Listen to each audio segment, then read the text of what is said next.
Being 5:32, I will now call to order the regular meeting of the Lake Placid Town Council this 14th day of April 2025 in the Government Center of the Town of Lake Placid. I'd ask everybody to please make sure your phones are either off or on vibrate, and let's please remove our covers while we're in the conference room.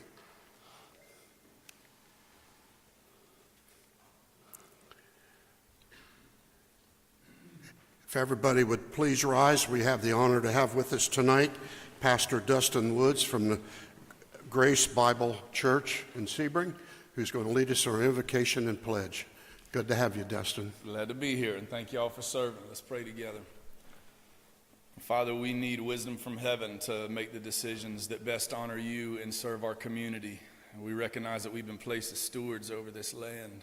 And so, Father, I pray that you would just give supernatural wisdom to those that you have charged with governing it.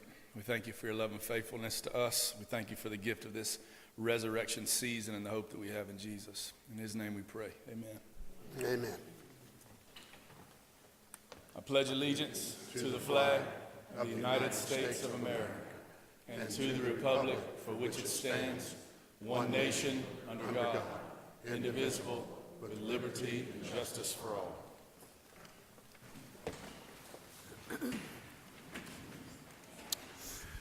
Clerk, would you please call the roll?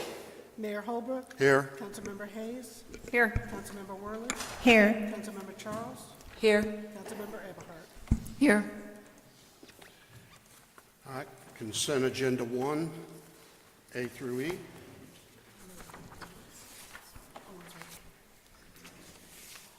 I'd like to ask that consent agenda E be pulled out for a separate discussion. And I can make a motion that we approve consent agenda A through D. Second. All right, we have a motion and a second. Any other comments from the podium? Hearing none, we'll take it to the audience. Seeing none, bring it back, poll the council. Councilmember Charles. Yes. Councilmember Worley.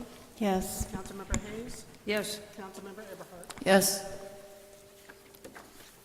Okay, before we get started tonight, we have some distinguished guests with us that I'd like to introduce.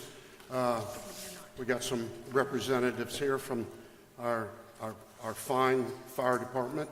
I understand they're going to give a presentation. Appreciate you gentlemen being here. Not right now. Not right now. I just want to recognize you for being here. Okay. We have with us our county administrator, Lori Hearns. Would you please stand? Herner. Would you please stand? Appreciate you being here. And our representative on the board of the county commissioners, Arlene Tubb. Appreciate y'all being here. Okay. All right, we'll go to presentations, and the first one, I'll turn it over to our police chief.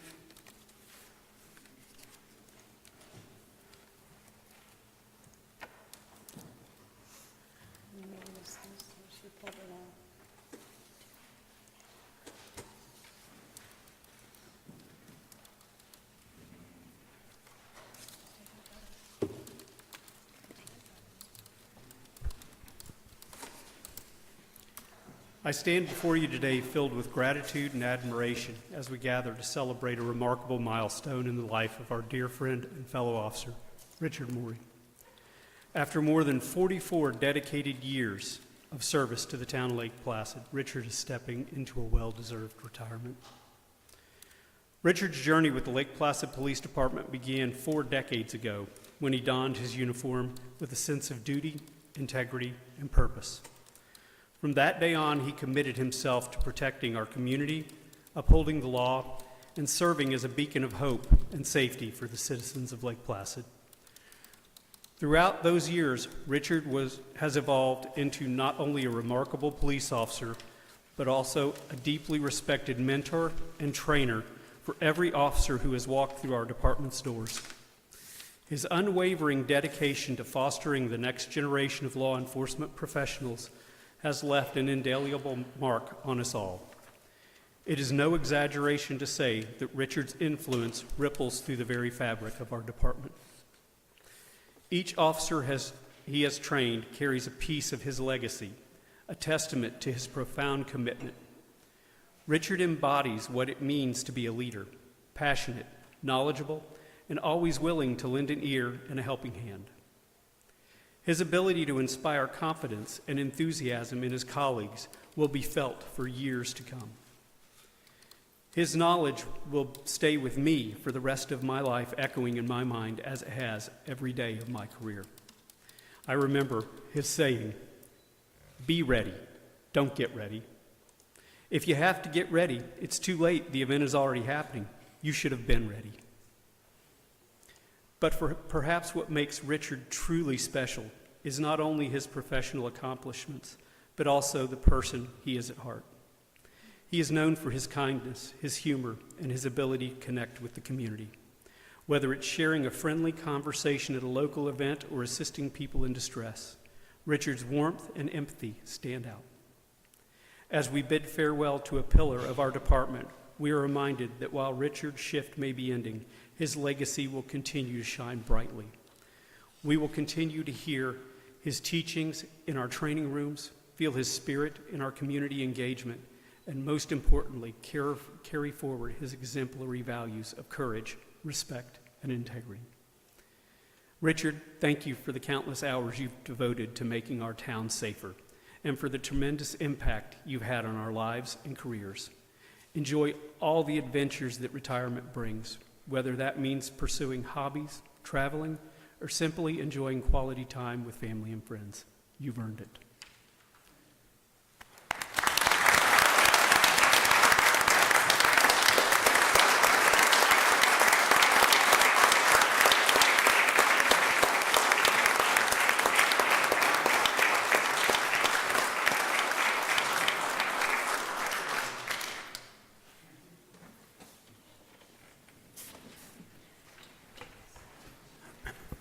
If I could, please have the council and mayor come down for a picture with Mr. Morey.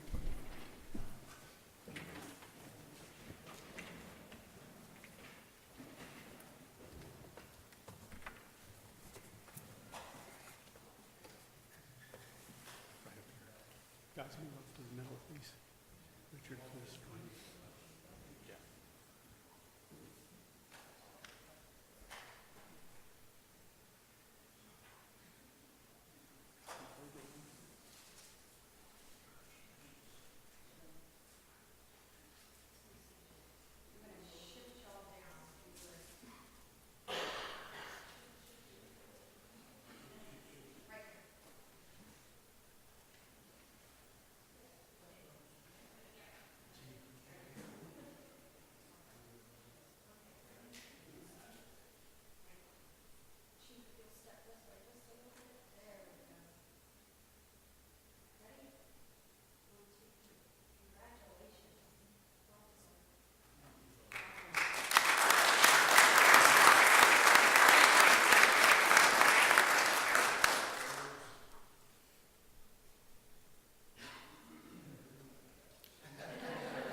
And for anyone who is interested, there are pie, cupcakes, and coffee in the community room for anyone who wishes to go down and speak with Richard Morey. Can we go now? I'd just like to point out there's some people in the room that aren't even as old as he has served.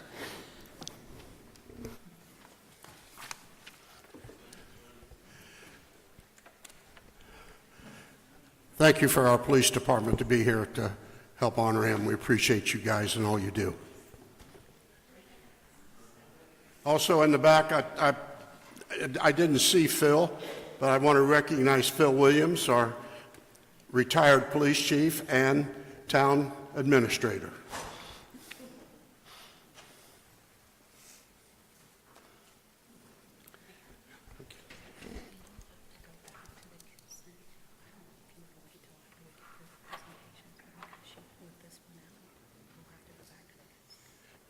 You want to do it now? All right, we can, all right, you wanted to pull E? Is it better to have the fire department do their presentation, the visitors, and then we can continue with town business? Do it at the end? Yeah. Okay, all right. All right, this time, we'll have the Highlands County Fire Department, if they'd like to come forward. Gentlemen? Good afternoon. Kelly Dupenthaler, Fire Chief, for the record. I want to thank you for the warm welcome. It made me just want to jump up, run down here, and start talking.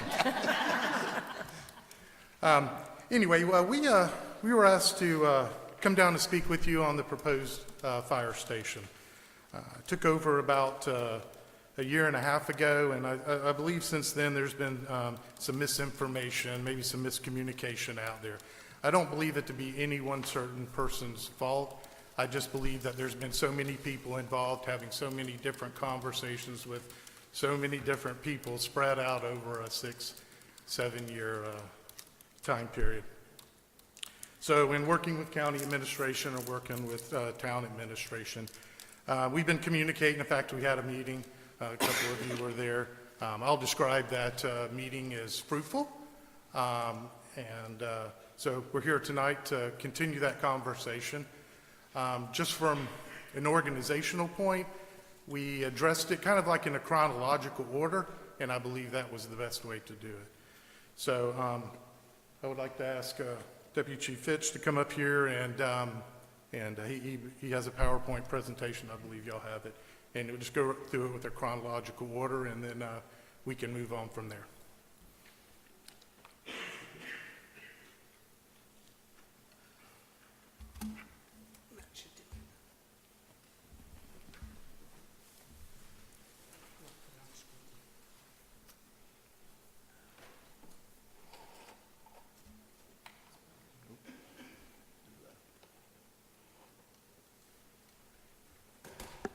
There it goes.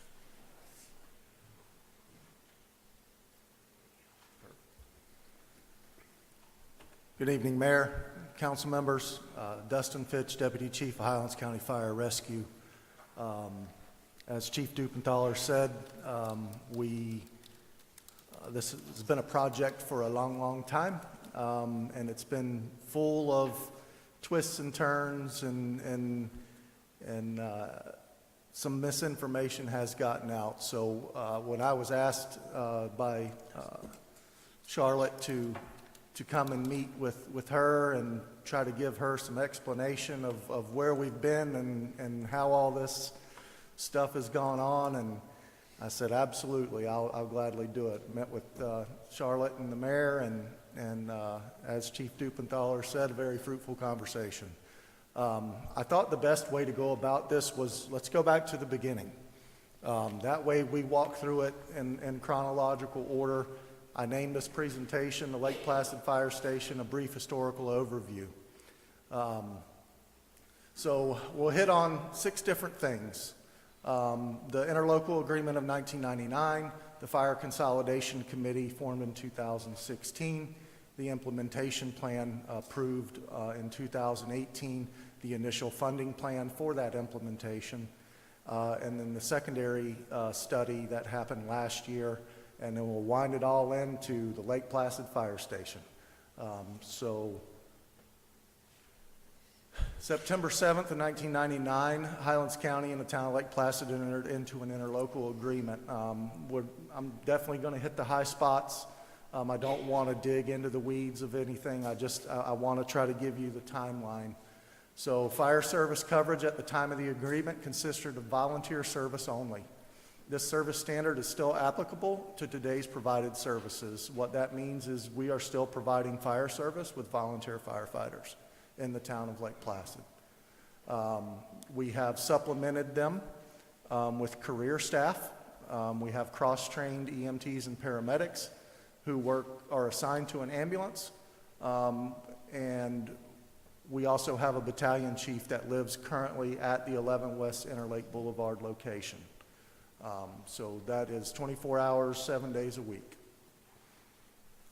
The agreement conveyed to the county the equipment and the deed to the fire station property. The deed conveyance also contained a reverting clause. That's in the event that basically we moved out, the property would revert back to the town. So that, in a nutshell, is a highlight of the interlocal. So in 2016, Highlands County came together and formed a fire consolidation committee. Many of us were on it. I was on it. Chief Dupenthaler was on it. We had a good span of people on that. And that consolidation committee was formed because at the time the volunteer chiefs came to meetings and said that they were having trouble answering calls for service. And the fire service, that's bad. We definitely have time frames that we want to abide by, and if we can't get people to the scene, the county looked at it and said, well, we have to come up with a plan. So they put us in a committee. It consisted of volunteer firefighters, Highlands County Fire Services, Highlands County EMS at the time, and county staff. We met over a year, so nothing was knee-jerk reaction. Nothing was just randomly thrown out there. I will tell you, as a committee member, and I'm sure the others that were on the committee can back it up, we had some very spirited conversations during that time on what the fire service needed to do. Ultimately, in May of 2018, we came up with 3 plan options. These were the options we took to the Board of County Commissioners at the time. On a high note, one was top to bottom fire rescue coverage throughout the entire county, according to NFPA guidelines. I won't get into the money, but that's a lot of money. So we took that as an option. We also took another option that basically put a couple of career firefighters on 24/7, and then supplemented that with a lot of part-time work. So we took that as well. The part-time option, we still have the ability to do that. It didn't work out very well for us. So getting people to work a full-time job as a firefighter and then coming and working a part-time job really doesn't pan out. But we took that to them as well. And the third plan was we looked and said, okay, to get the fire service off the ground, at a bare minimum, we need 4 career fire engines with 4 personnel per engine staged up and down the 27 corridor. That will get us started. So in 2018, June, I believe, we presented those 3 options to the Board of County Commissioners. The commissioners approved a plan to be implemented, and it was plan number 3. It was 4 fire engines with 4 personnel per engine, staged up and down the 27 corridor. And also with this plan, it consolidated all of Highlands County Fire Rescue independent volunteer fire districts. So the Lake Placid Volunteer Fire Department District, Leisure Lakes, Placid Lakes, all of those volunteer fire department districts came under Highlands County Fire Rescue. We absorbed all of them. And then also EMS. EMS was absorbed to create the rescue portion of Highlands County Fire Rescue. And then now that the commissioners agreed and voted on what we needed to get our plan off the ground, now comes the fun part. We got to go to funding. They did a study, GSG Group did a study, and in that study came to light in June of 2018, where the Board of County Commissioners heard the results of the study performed by the GSG Group, and we had a packed house and numerous speakers. This was all a new thing. After hearing numerous public speakers and commissioners back and forth, the commissioners ended up heavily modifying the GSG study. So the result of the plan, the result of the back and forth ended up with a plan that funded us at 60%. And that was 60% of the implementation plan, not countywide fire rescue. So the plan was funded at 60% to get us off the ground. Also in that were 0 sources of funding were created for capital improvements. So we got into it, we looked at it, we started going through everything. We found out that we have a very dated fleet. And in order to keep getting good ISO numbers in that category and also keeping up with the NFPA recommendations, we put together a replacement plan for our apparatus and found out that with zero capital, that plan was going to take away from the already cut plan of 40%. So we were having to do capital improvements with the 60% that was allowed for us to get off the ground. Oops.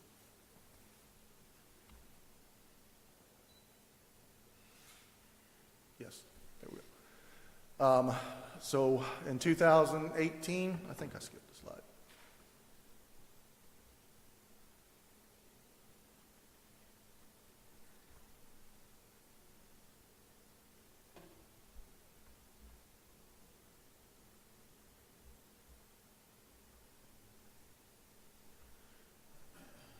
Yes. So in October 1, 2018, Highlands County Fire Rescue was officially created throughout Highlands County. In 2024, we performed a second study, and that was to provide updated information.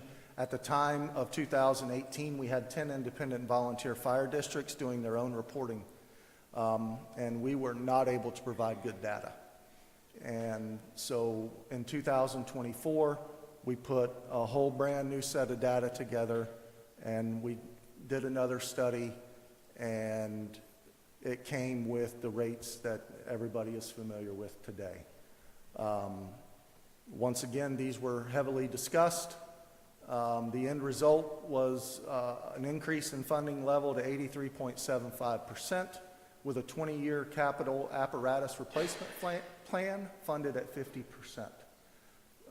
So 7 years into the plan of implementation, the funding was still not at 100%, and so we had to grow with that plan. Currently, we have 3 career fire engines and with 3 personnel per engine. So the Lake Placid Fire Station, where it began. In 2018, Fire Rescue Administration began looking at the current fire station situation. We found that the Lake Placid Fire Department was 2 separate buildings. One was a metal building and one was a concrete building, which was the original fire station in Lake Placid, to my knowledge. Currently, that station holds, the concrete station holds 1 ambulance crew with dual certified personnel, meaning that they are firefighter certified as well as EMT and paramedic, and 1 battalion chief who oversees the southern end of the county. The metal building contains all the fire apparatus. The issue is at the time we couldn't connect them. There was an alleyway that ran in between the 2 buildings, and so the decision was to forego the paid staffing at Station 36, and we moved them to Sun and Lakes South Station 41, as that building was ready to accept and house our appropriate staff. Property discussions began amongst Fire Rescue Administration and the town. I was not privy to all of them. I'm going to hit the highlights of what I know. That Advent Health donated a piece of property at 50 Southwest Vista Drive with stipulations that we had to build a road in through the front of the hospital property. Upon doing the environmental study, it was several $100,000 of mitigation costs to remove the skinks and turtles and flowers and whatever may reside on that. So the location of 50 Southwest Vista was abandoned. Ultimately, it went back to Advent Health. We gave it back to them. A little bit after that, a station concept began, and new Fire Rescue Administration took over the command of Highlands County Fire Rescue. As with any big change in command, what once was acceptable needed changes because that person didn't like them or however. So they started a new concept. That concept was never approved. And we move into the town offering the land at 619 Hillcrest Avenue. A lot of the details during that time of the administration are not known to me, and I'm not going to speculate. I just want to tell you what I know. Mid-2023, Interim Chief Dupenthaler takes over command of Highlands County Fire Rescue, and I am assigned to evaluate the future growth of what the options are for Highlands County Fire Rescue. We had some meetings with county administration and at the time Councilman Royce, while a cookie cutter style station was in development and design. We also had to set minimum and maximum properties. As if you're familiar with the two other stations that were built, Station 17 on Peach Street and Sebring Parkway, and then Station 7 on Sun and Lake Boulevard in front of the hospital. They were built on residential lots. The day we moved in, they were too small. So we started looking at what does it look like for future growth of Highlands County Fire Rescue. The county was very generous, and they allowed myself and one other member of my team to go to a fire station design conference where we came back and we were mind blown. My notebook probably has 7 pages full of notes on everything and anything fire station related that could happen. So we came back with a lot of good knowledge. We ended up changing some of our cookie cutter design. And we also realized that we're not construction people and we're not architects. And we had to go in and we had to really build out more of an NFPA compliant structure to house our firefighters. So NFPA is National Fire Protection Association. And their big harp right now is occupational cancer in firefighters. We are the leading cause of occupational cancer in the workforce. So we've come up with what's known as a clean and a dirty site. We implemented that plan into the cookie cutter design. We began putting it all together, and one of the things we learned was the nominal size for property is 1 acre per 10,000 square feet of structure. So we found out real quick that we had to look for some decent sized property. Our station is coming in just a little under 16,000 square feet. So we're looking at what that looks like on a piece of property. We needed a minimum of 2 acres. Also, during that time, we also decided that we needed to help the community with their ISO rating, and we needed to also help our firefighters. Our firefighters have one training site, and that's under an agreement with South Florida State College. Obviously, getting the Lake Placid firefighters to South Florida State College in Avon Park is a little cumbersome. We do it. It's not ideal. It's a lot of moving around. So we looked at basically if we could get an extra 2 acres of land, ISO would recognize us as having our own interdepartmental training site. And that comes with you have to do a certain amount of things with that. So we started looking at what training sites look like. We went to Okeechobee County. We toured theirs. They have a great model. It works very well. It's compact. And the price point is normal. It's not inflated by any means. So we went and looked at that, came back, started putting that together and said, okay, we're going to do a training site in the north, central, and south over our long-range plan. We're going to need a spot that has a minimum of 4 acres. Then you look at the market, and you look at the market, most of the time they're 5 acre tracts. So that's kind of how we all put the 5 acres together. So we started looking at that. We looked at it. We had our engineering office overlay the footprint of a very conceptual drawing on 619 Hillcrest Avenue, and we were literally property line to property line, and that was with no room to turn around on the property. So obviously the station footprint wouldn't fit on the property because you have the setbacks as well and everything else, and so we could not fit the property.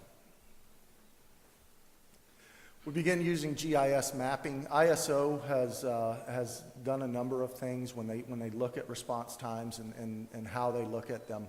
And the most recent update they've done is now they prefer to have GIS mapping data. So we started putting that all together, and that became a big factor in where we would place the station. We revisited 50 Southwest Vista because there was a public comment made that with all the trouble we're having finding land, maybe you should just pay the hundreds of thousands of dollars to mitigate the property. We looked at the 5 acres behind Town Hall. That was brought up. And the issue was the stipulations that we would have to buy all of the easements and put a roadway in. And then once we put the fire station on that property, the response times, it took us over 2 minutes to get out through the intersection, and our response time needed to be 4 minutes or less. So we ate up a good chunk to almost half of our response times just getting out to the highway. Next, we got with our county engineer at the time, and we talked about the intersection of St. John and 27 and what that would look like. At the time, we did not know about the mystery construction project, and it was going to cost, just an estimated rough cost came in at $1.2 million to do the intersection improvements, just so we could get north and southbound in a timely manner. Obviously, we don't have the extra $1.2 million, so couple that with the response time loss, it's found to be cost prohibitive and response time prohibitive for us. We looked at some property near Lake Placid Middle School, nice piece of property. Just those couple times a day that school's coming out, the traffic was an absolute nightmare for us to navigate and get in and out. So the traffic flow patterns really set that back for the use of a fire station. So we kept looking. I spent many hours on a computer going to every real estate site I could think of. And we found property that was 40 acres. We found property that was 1 acre. We found half-acre properties, but we could not find anything within the realm of a 5-acre piece of property in the town of Lake Placid. We did find some 8-acre pieces and some 16-acre pieces, but as my PowerPoint shows, those were cost prohibitive. They wanted $8 million and $4 million respectively for those, and we did not have the funding to do that. We started looking a little north of that location, and we found the property currently at 1349 US 27. That's the property just north of Southern Lifestyles Assisted Living. It meets all of the things that we learned in the station design conference to be leery of. It's a sharp triangular piece of property. It's hard to get things squared up on it. And so I really went in kind of on a broken hope, and I had our engineering department overlay the station, and it miraculously lined up perfectly with the current intersection that's in place, and it fit.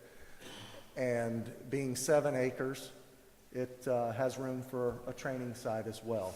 So we began looking at that, got with DOT on what their ultimate plans for the intersection would be. DOT said, hey, if you guys are going to build a fire station, we'll leave it alone.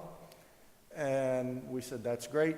So now we need to make moves on this. So we went back to county administration, gave a report. County administration has bent over backwards to try to get this accomplished. We've had meetings of about an hour that resulted in paperwork being done. So the intent to purchase was drafted and approved by the board just recently. We are now in a period where we're getting an appraisal, and we're doing an environmental study on the piece of property just to make sure. I can tell you I have walked that piece of property corner to corner and anywhere in between 3 times, and the only thing I can find is a beehive. So I haven't seen a turtle, I haven't seen a lizard. So we got good hopes on that. So now we move into, okay, we have a piece of property identified. Now what? Well, now we need a station. So we're currently in the design process. In fact, I got an email today that our 100% construction documents are due in at the end of this month. From that point, we can go out and if everything is approved, we can go out and begin looking at getting bids for construction.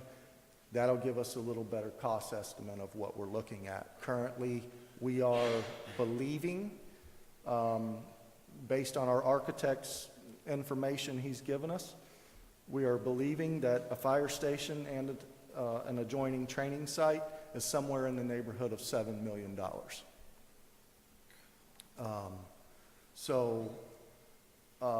With that, once again, a whirlwind meeting. We had a meeting with County Administrator Herner, and she said, well, what are we going to do? And I said, well, we got to find money.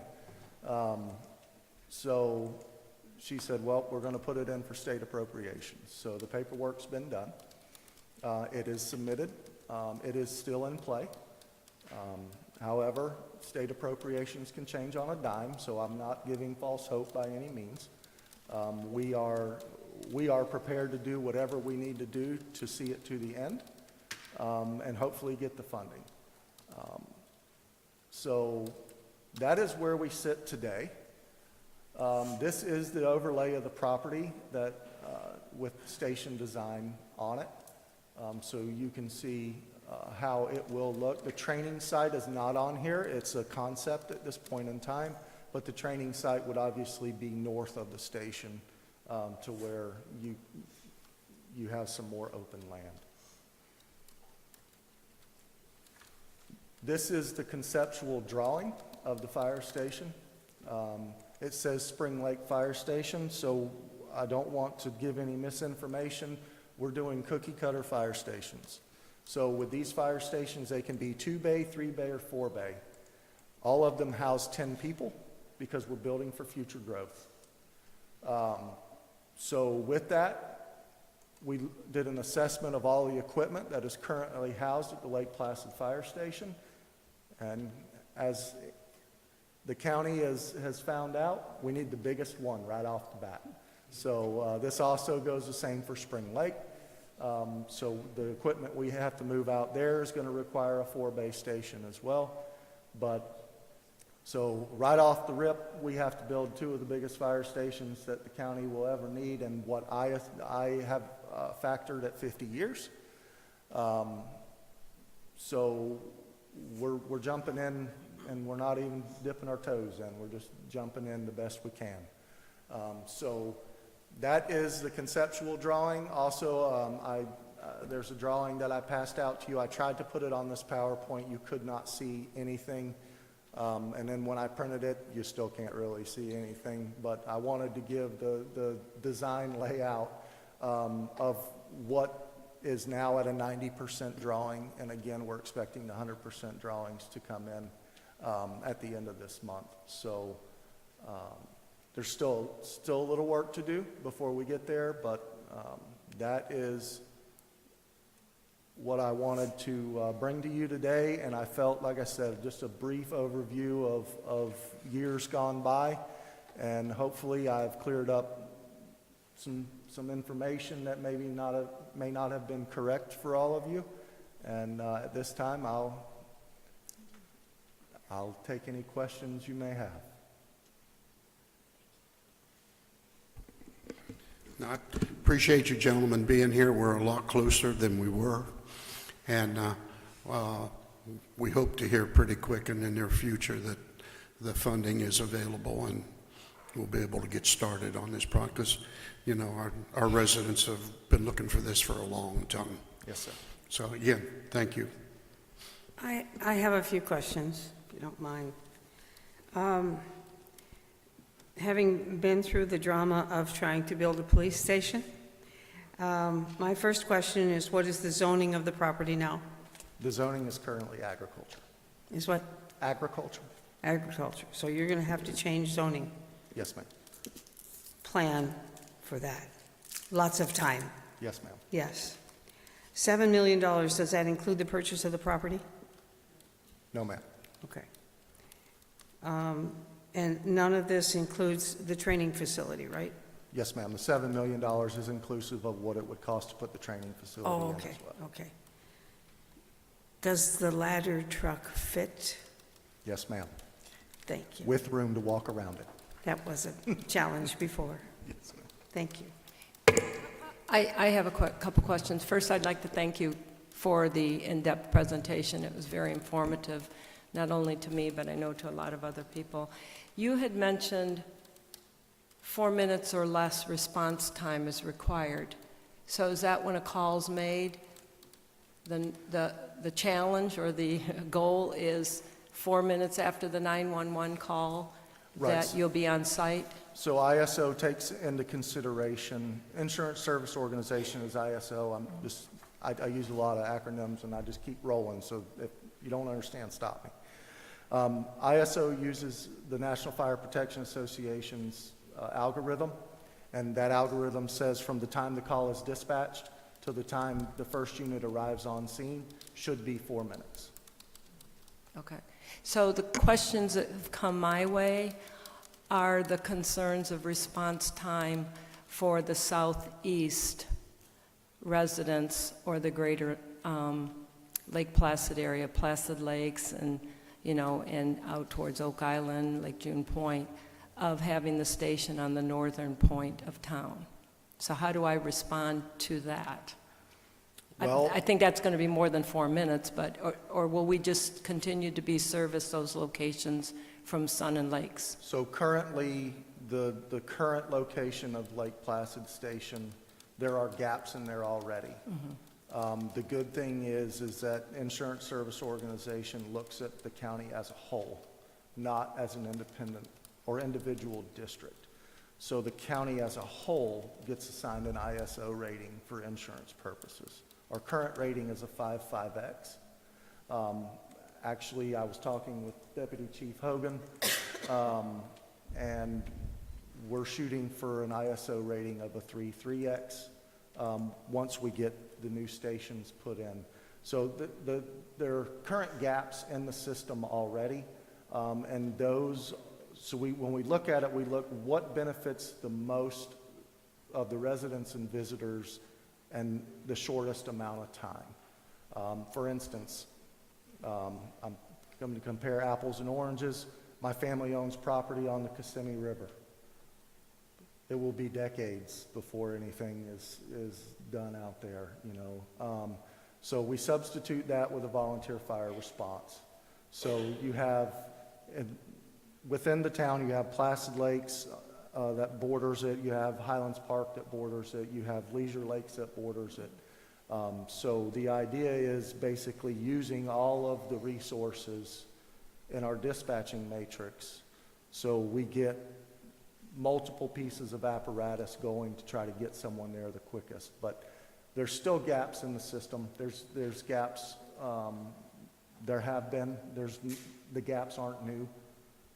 But with this station, we are moving it a little further north, but with that direct 27 access, we actually don't lose a lot of the town in that response pattern.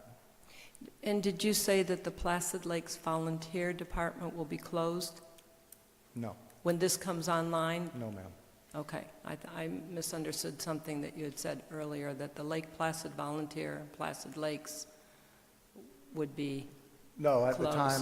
the time of fire rescue being formed, those independent districts that once were, such as the Placid Lakes Volunteer Fire Department District, those are all now Highlands County Fire Rescue. All of those fire departments are now Highlands County Fire Rescue. They're not the individual district departments anymore. so when the new station's online, Placid Lakes Volunteer Station will still be in service? Yes, ma'am. Okay, There are no plans to close a fire station. thank you. I need to build 5 more, actually. so. That's what those residents think. Yeah, I was getting the same questions from people. What's the response time going to be for Placid Lakes? So well, 2 things. They'll still have the volunteers there. Yes, ma'am. Do you know what the response time would be? The current response time for Placid Lakes, if my memory serves me correct, the entire Placid Lakes community is somewhere around 6 minutes. Okay. And it helps to know why it couldn't be placed elsewhere. I mean, that your presentation helps to explain why it is where it is. And then the only last thing I had is then, do you have an idea when we'll know about the appropriations? I do not. I don't know. I know it's still in session. I know they've sent back some questions for us to answer, so we're still in it. I was telling the police chief before the meeting that we put in for an ambulance in it as well, and we made it all the way to where they actually called us and said, hey, start talking with your vendor so you can get this done in the time frame.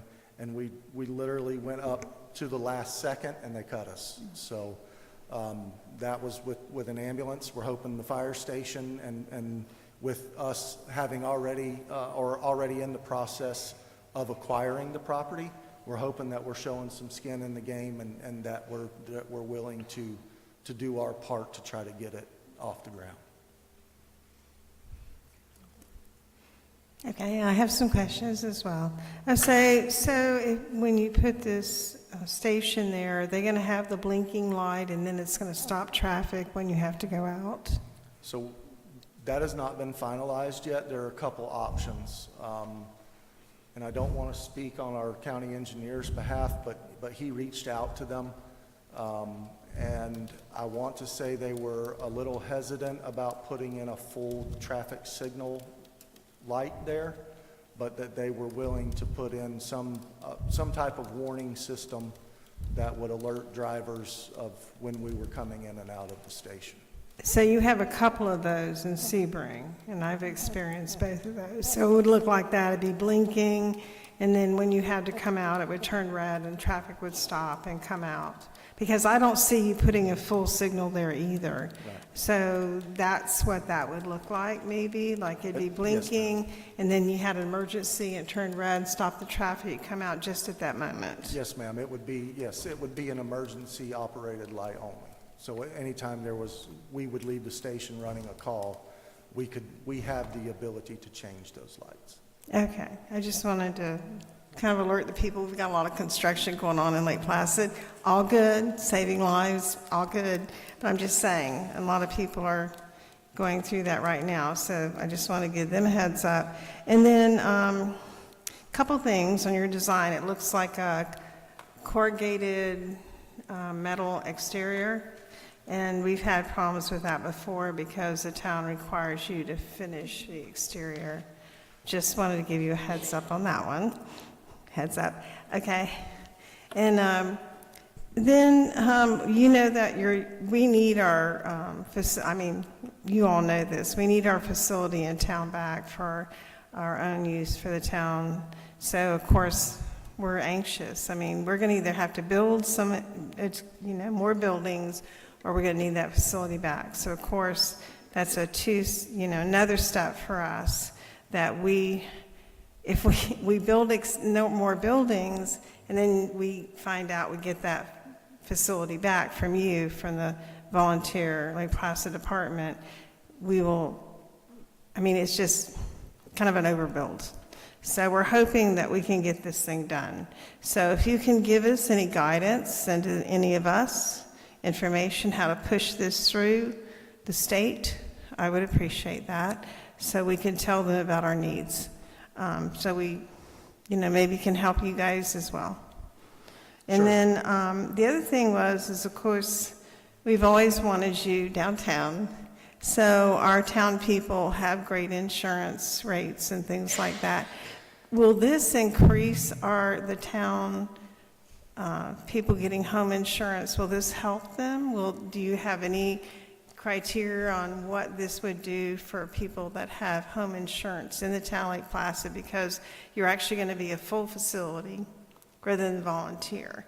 So my question was, could you maybe, I know you probably don't have that answer right now, but could you kind of tell us, once we have the full paid facility, will that help us, our town people, with their insurance? So I don't want to misspeak. There's not a plan at this point in time to change the staffing level of what it currently is. So the current staffing level is 2 firefighter EMTs or paramedics assigned to an ambulance, and a battalion chief supervisor for the southern end of the county is currently what is staffed there 24/7. It is supplemented by a volunteer staff. There is no plans to change the staffing level for the Lake Placid station after it is built. That's part of a longer range plan, because quite frankly, our data shows that the calls that are being answered down here are being answered sufficiently. So we look at data every day and we make informed decisions off of data. We don't just say, I think that place looks good right here. So we actually go back to data fields and we pull monthly reports, we pull weekly reports, and most of the time I'm in it daily, trying to see where the call patterns are throughout the entire county. And then going back to how can you help, you can notify your representatives in Tallahassee and put in a good word and push. Okay, maybe you could send that to our town administrator so we could put the word out and get people to call in and say, yeah, we've been waiting for this, please help us. I mean, we want to help you, help us. Yes, ma'am.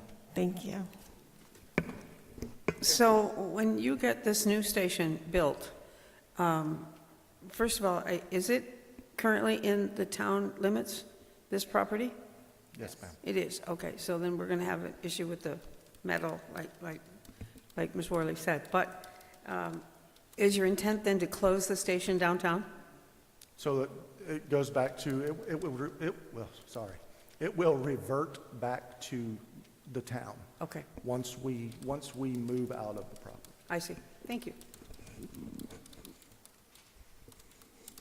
Okay. I think that's it. Thank you very much for being here, all of you. Thank you all very much for coming. Yes, thank you so much for coming. We appreciate it.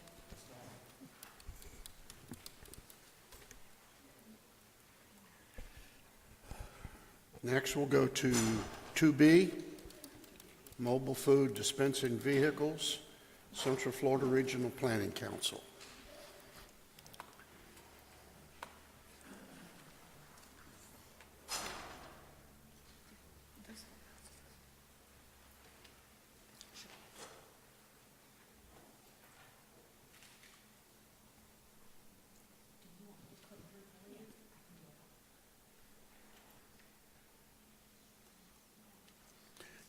Why don't you just sit right there? Yeah. I clicked through for you while you were there. You just tell me when next slide. You're welcome. Good evening. For the record, I'm Brenda Torres with the Central Florida Regional Planning Council. Next slide. And we're here today to discuss some different options for regulating food trucks within the town of Lake Placid. Next slide, we do have a summary of the previous slide. Yes, we did host a community workshop back in February, and one of the top topics for discussion was the regulations for food trucks, and I will provide a summary of that at the end, just so that you can keep in mind what the community had to say in regards to regulating food trucks and how in what direction you as a town would like to go moving forward.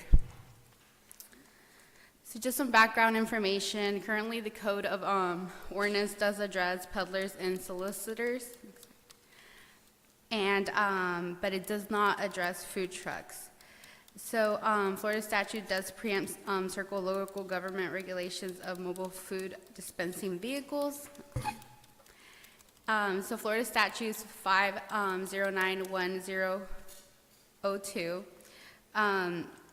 states that regulation of mobile food dispensing vehicles involving licenses, registration, permits, and fees is preempted to the state.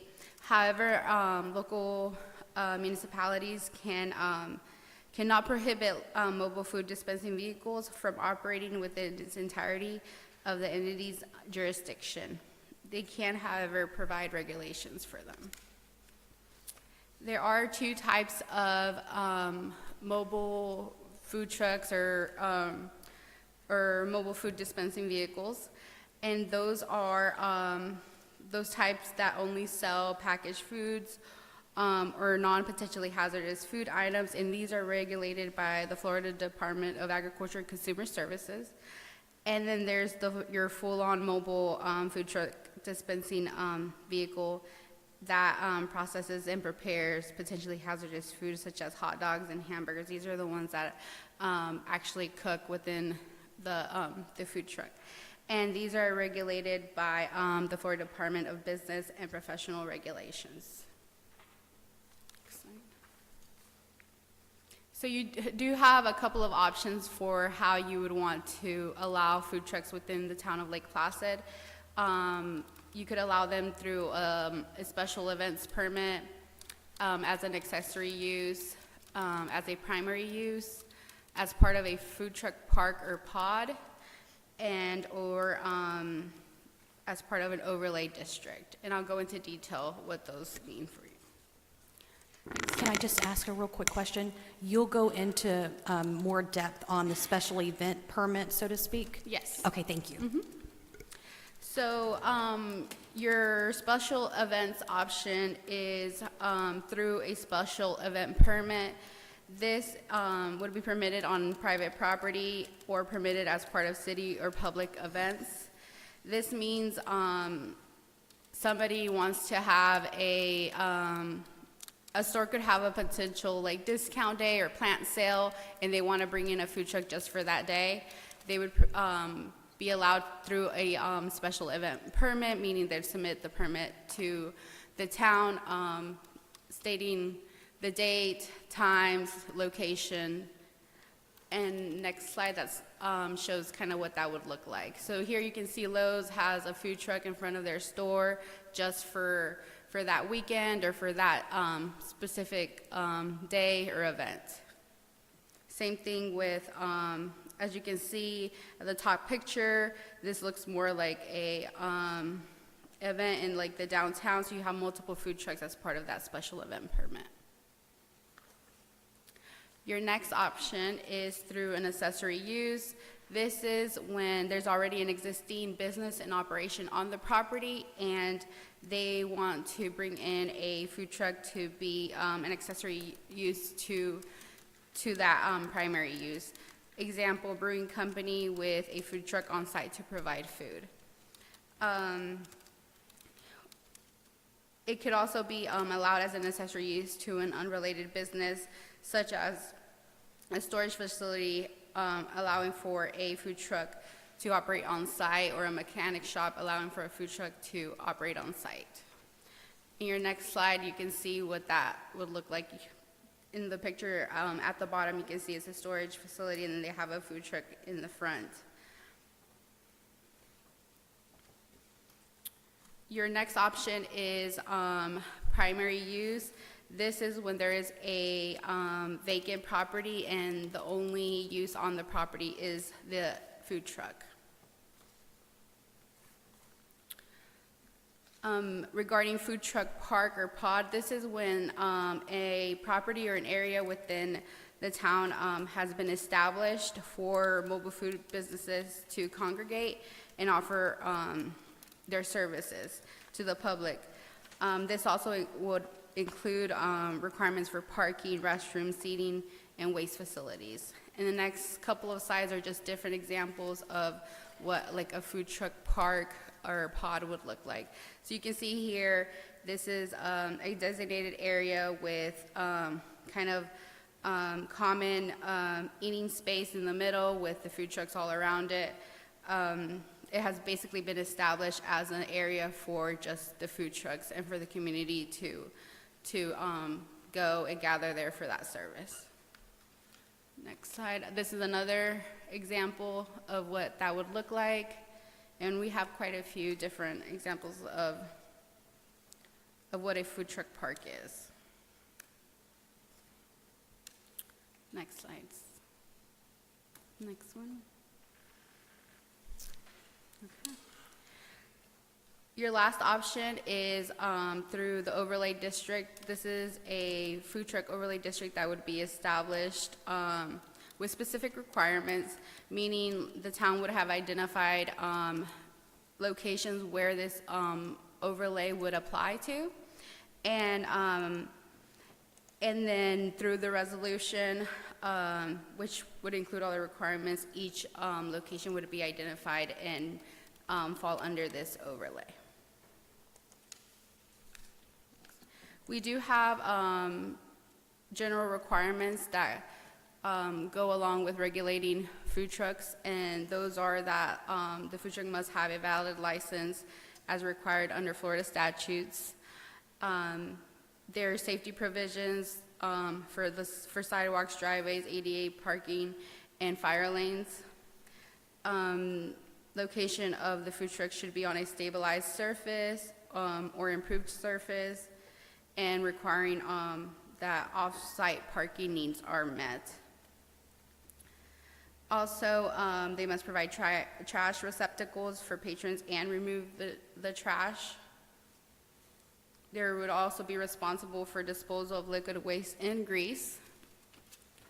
Permanent water and wastewater connection is prohibited except as may be otherwise permitted. And there's certain locations where food trucks would not be allowed, and those would be within any street right-of-way or easement unless approved as part of a special event permit, and prohibited within any required preserve or landscape buffer. So at the meeting, like I said, food trucks were discussed, and the key thing that kind of came from that was that the community was in favor of food trucks in the town of Lake Placid. They do want them to be allowed, but as long as they meet state and local regulations.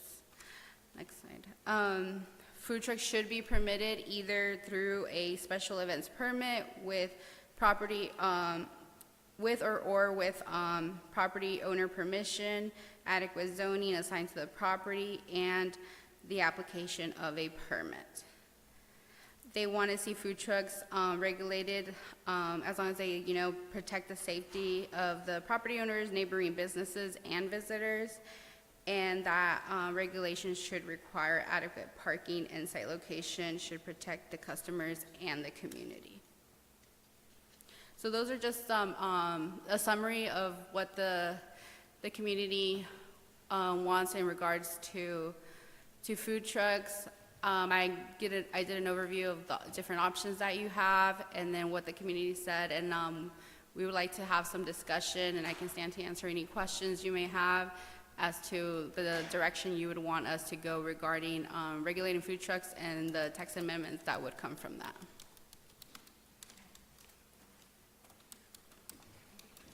No, I have some questions for her. Just clarification on a couple of the, you've got like 5 different uses. One is special events. Yes. Okay, so special events, that would be, a permit would be required. And that would be, if it's on town property, then it would be approved by the town. When we So- talk permits, I'm thinking permits are town-approved permits. I wanted to clarify that. Right, Charlotte, your current special events permit is done administratively? So that was the question, that was one of the things I wanted to clarify, because we wanted to, one, make sure that we could charge for it. I think that's what Councilwoman.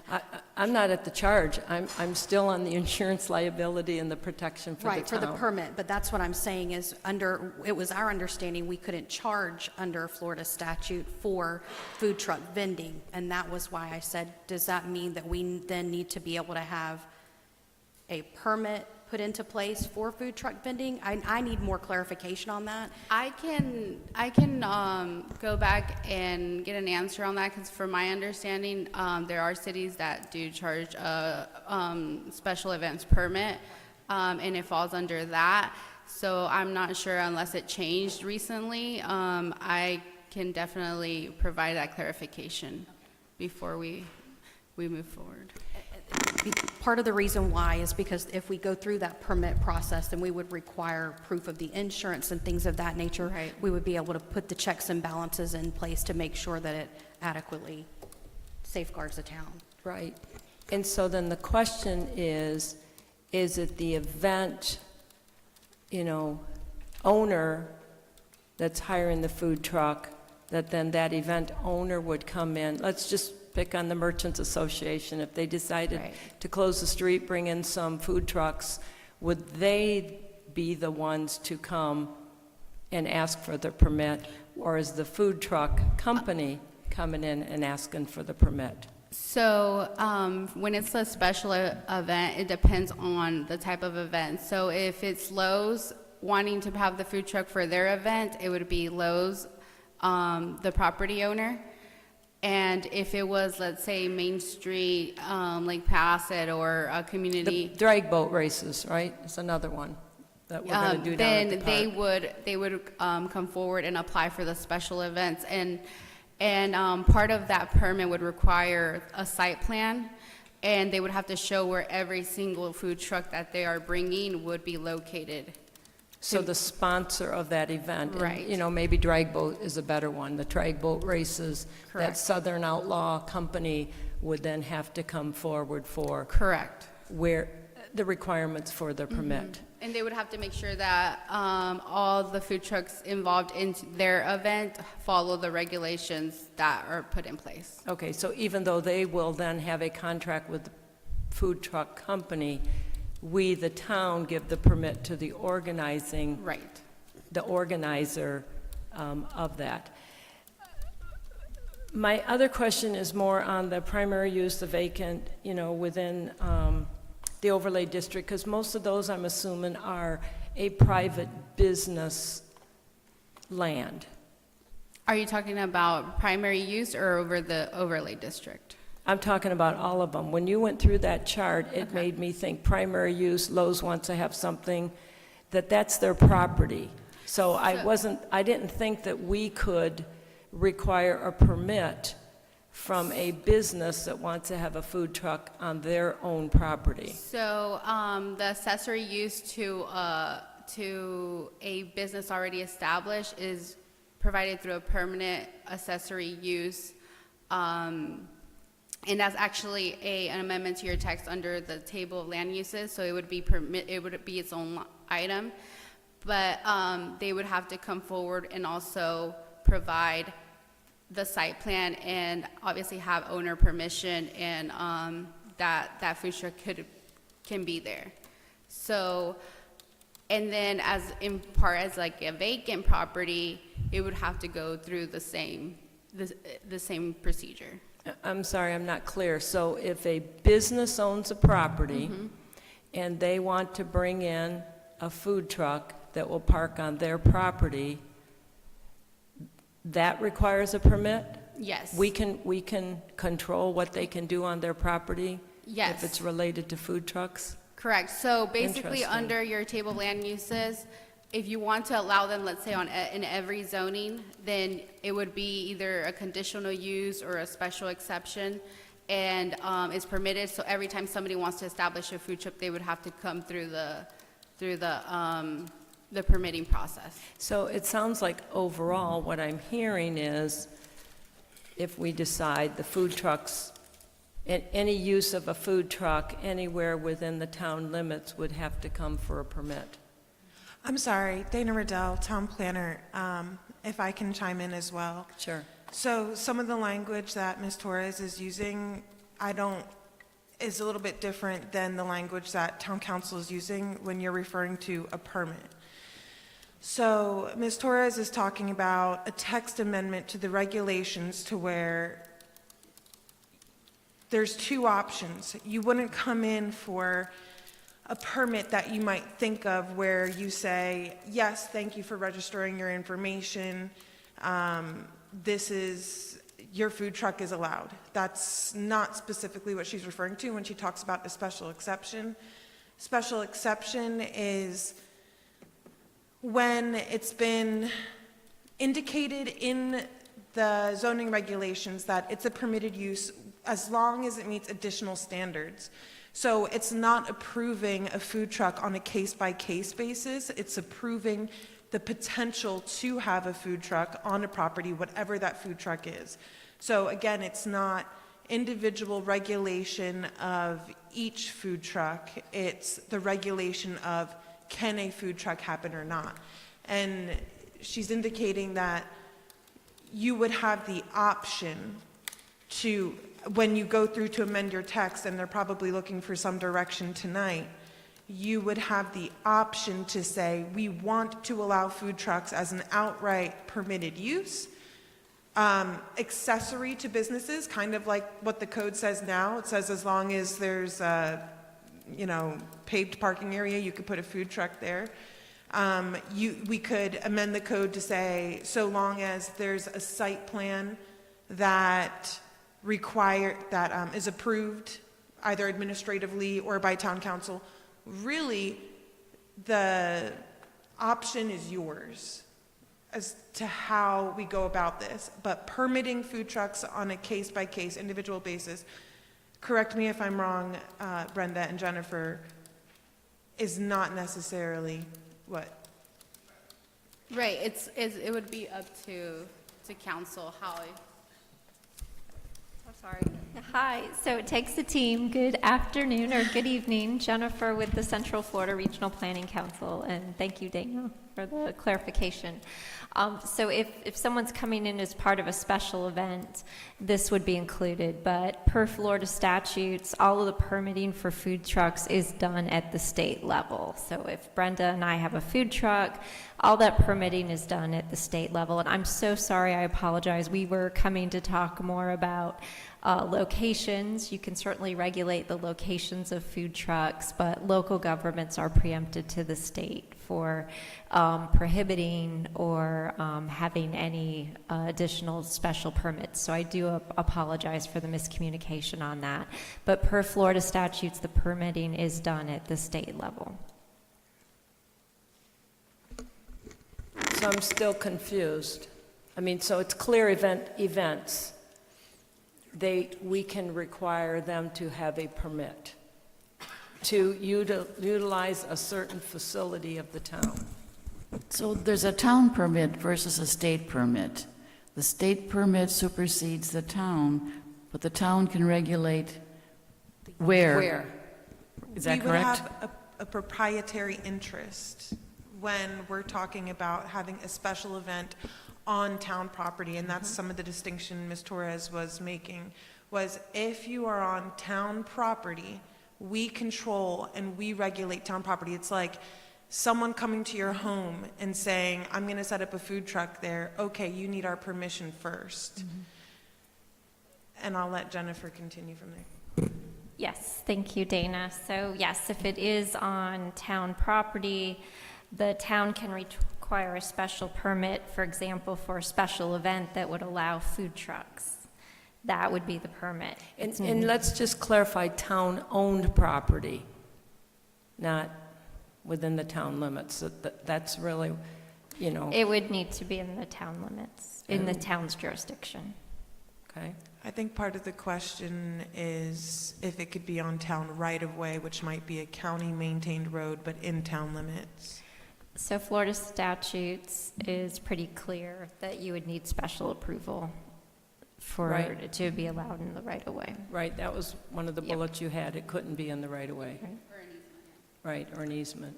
So if we differentiate the terminology and say state licensing, where you've been using the word, and then there's town permits, would that clear it up? So, right, so food trucks are licensed and permitted through the state, but the regulations as to location, use is local. Thank you. I've just been doing some digging and looking, and so I know that, and Jennifer had made mention that you're going through this already with the city of Wauchula, but I know that the Hardy County actually has a charge that they use for the food trucks. And I would venture to say that it's not from the permitting, it's for the use on their land. Is that correct? On town-owned property? County-owned property? Is that correct? Okay, that's what I thought. I just didn't want to. And that's what I was trying to clarify, because that makes sense to me, is on town property, we can regulate that with a permit. That's why I was asking, but if it's a business owner and they want to bring in a food truck for a special event, I didn't think we could regulate that at all. So Florida statutes allows local governments to look at areas where you want to allow food trucks. It does not allow you to prohibit them.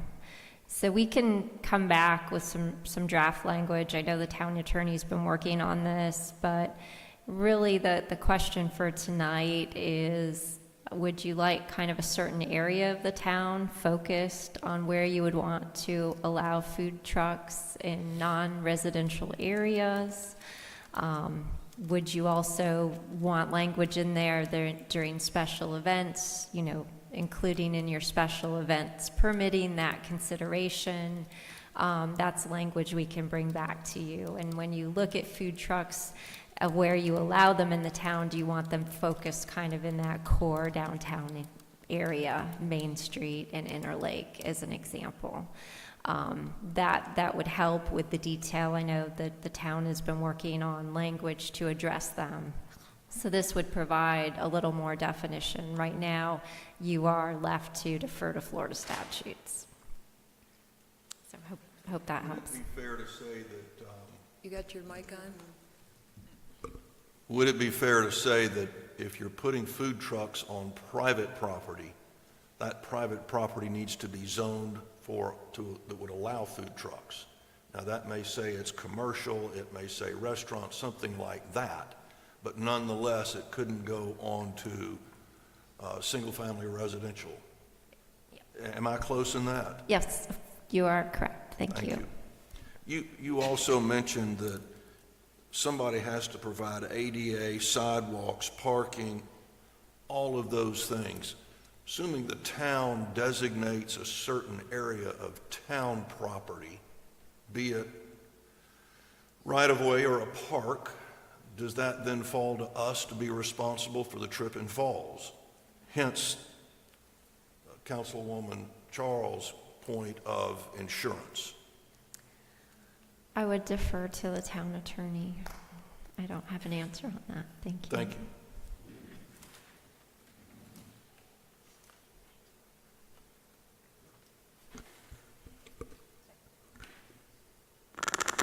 I'm going to ask questions, just because it helps me know which way we're going.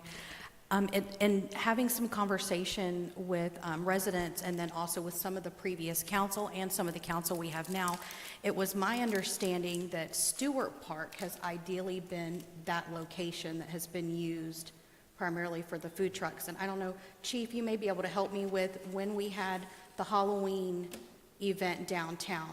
We set up the food trucks along Stewart Park. Is that correct? Yes, we set up the food trucks on two sides of the park along Stewart Street and South Pine, or North Pine. We did not set them up along Bellevue or Park. Okay, so in looking back over some of the historical items and just gaining more information about food trucks and how it's evolved and got us here, it appears that that park has been, by previous council, kind of gauged and set up to be this hub, so to speak. And then even in looking at some of the CRA on the 5-year capital improvement plan, when I looked at that, we had for places for them to be able to plug in the electric cars. That's even on there as part of the discussion with having that as part of the Stewart Park area. So I just wanted to put that out here so that you could have further discussion if that may help give them a little bit more context on where we would like to see it put.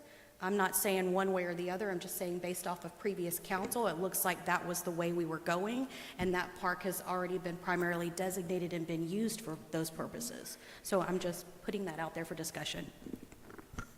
But we have festivals like the Arts and Crafts Festival, and we go down, or the Caladium Festival, and the food trucks are all the way down Interlake and on some of the side streets even. So I guess that would be part of the permit for that festival, the overall permit for that festival.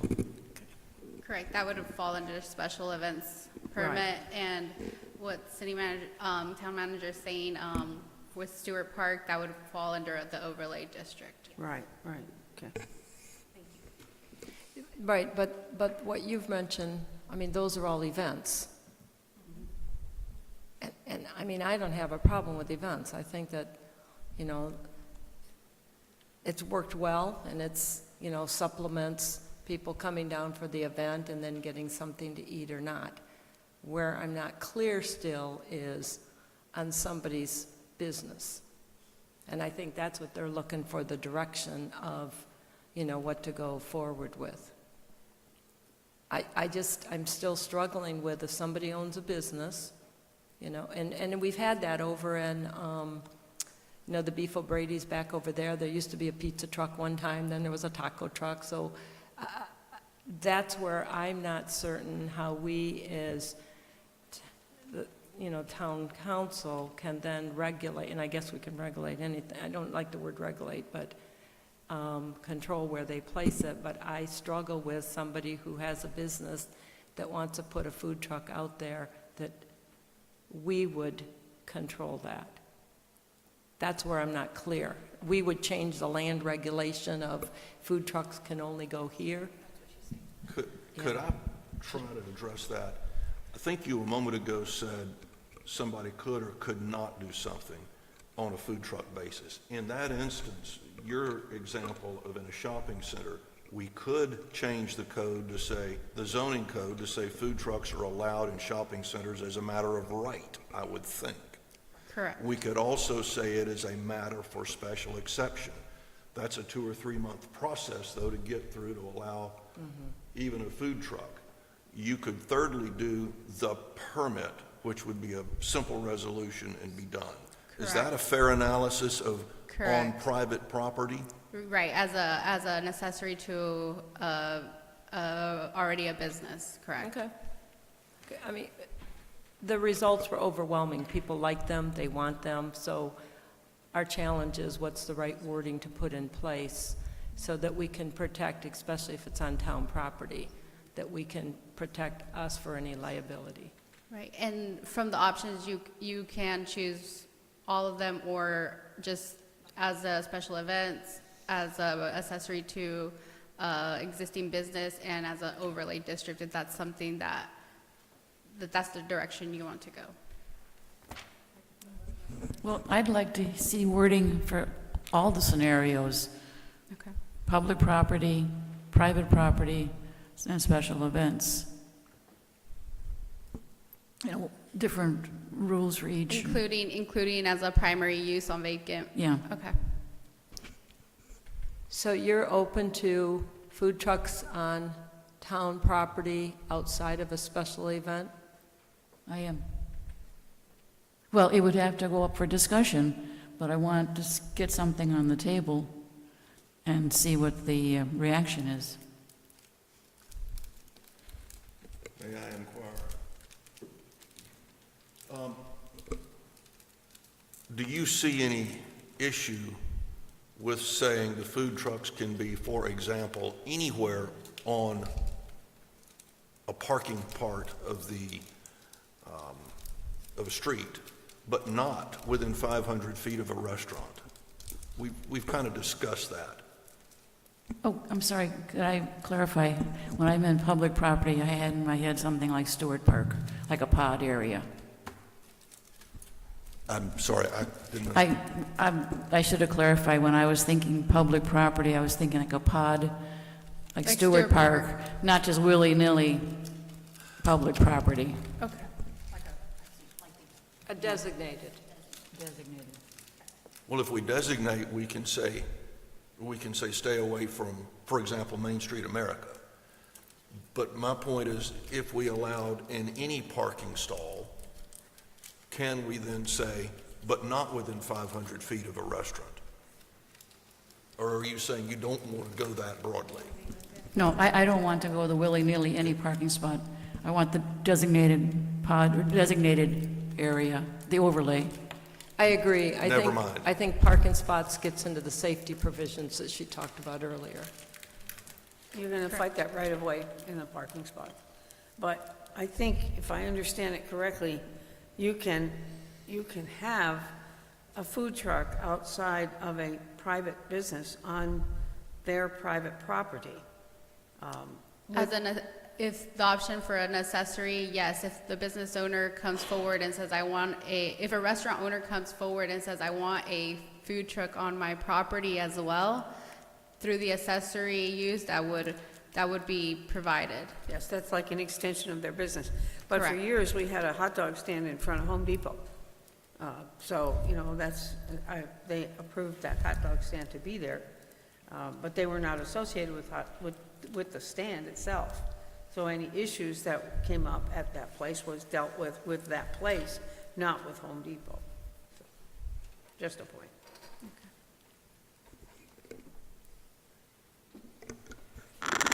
Any other questions? So she needs guidance now, and so I believe Councilwoman Eberhardt has requested that we get each scenario and what that would look like. Is that what you're wanting? Okay.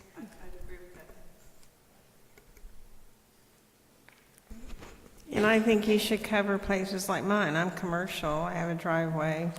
I mean, I do not want to do this, but I'm just saying, put a food truck in my front driveway, it's hard surface, have a bathroom, have all the elements, but I don't think that should be allowed.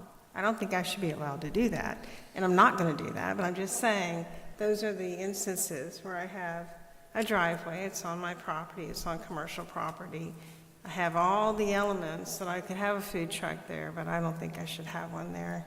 I don't want one, but just if I sold my property, somebody could put one there. So I'm just saying that needs to be addressed. Think of my property, have a driveway, have all the elements. I could have a food truck right out there in my driveway if I decided I want some extra money and just lease it out, right? I don't want to do that. I'm just saying I could do that, so we need to address that kind of situation. Just think of my property and look at it when you go by. And think about that. In one of these scenarios, I could do that. Correct. But she had a chart that talked about off-site parking needs and Right, other things that are so- required. So I have Can you plenty give of us a off-site copy of this? parking.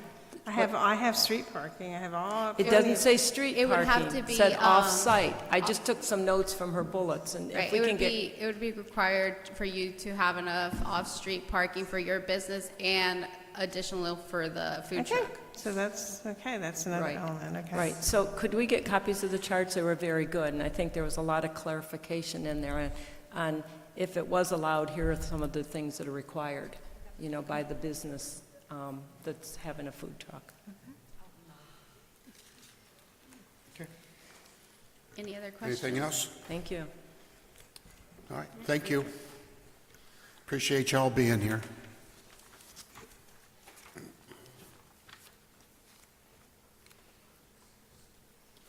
What do we got? 2C? 2C, agenda item, Phypher's family request, by PGP Partners LTD for quitclaim deed. Charlotte, I'll let you go. Is the representative here for the Phypher family? Come on up. So this was a request by PGP Partners LTD, a Florida limited liability company for the town of Lake Placid to convey, and then my glasses, 1,271.63 square feet or 0.03 acre parcel located on the northwest side of Lake Clay Drive by a quitclaim deed to be PGP Partners LTD. The town of Lake Placid owns a parcel located outside of the town limits that was previously used as a city dump for the town of Lake Placid. When Sullivan Shores was developed in 1956, the developer constructed the Lake Clay Drive, and as a result of the construction of Lake Clay Drive, a portion of the town's property was cut off from the main parcel. Now, this was presented to us, and due to a conflict of interest with our town attorney, he has removed himself from the dais.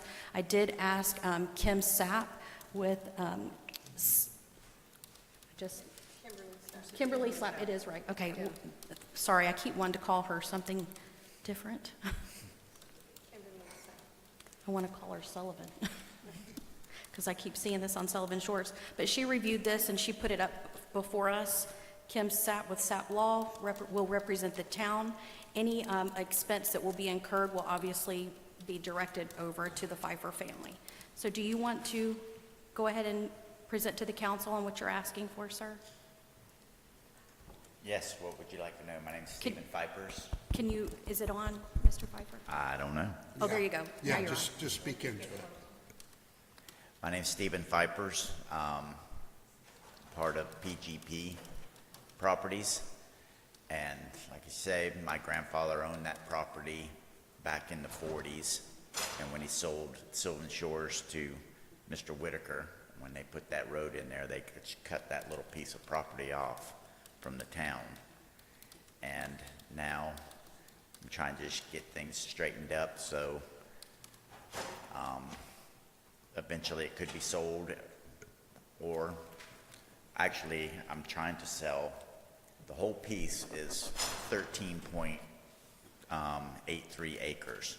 I want to cut off that last 1.83 acres, which has your piece of property in it, to put a buffer between my father's house and we sell the property, whatever he does with it.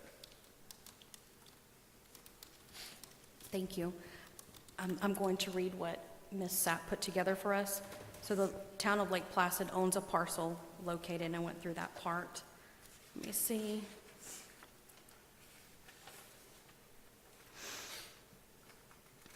Sorry, I need to jump down here to see where I left off.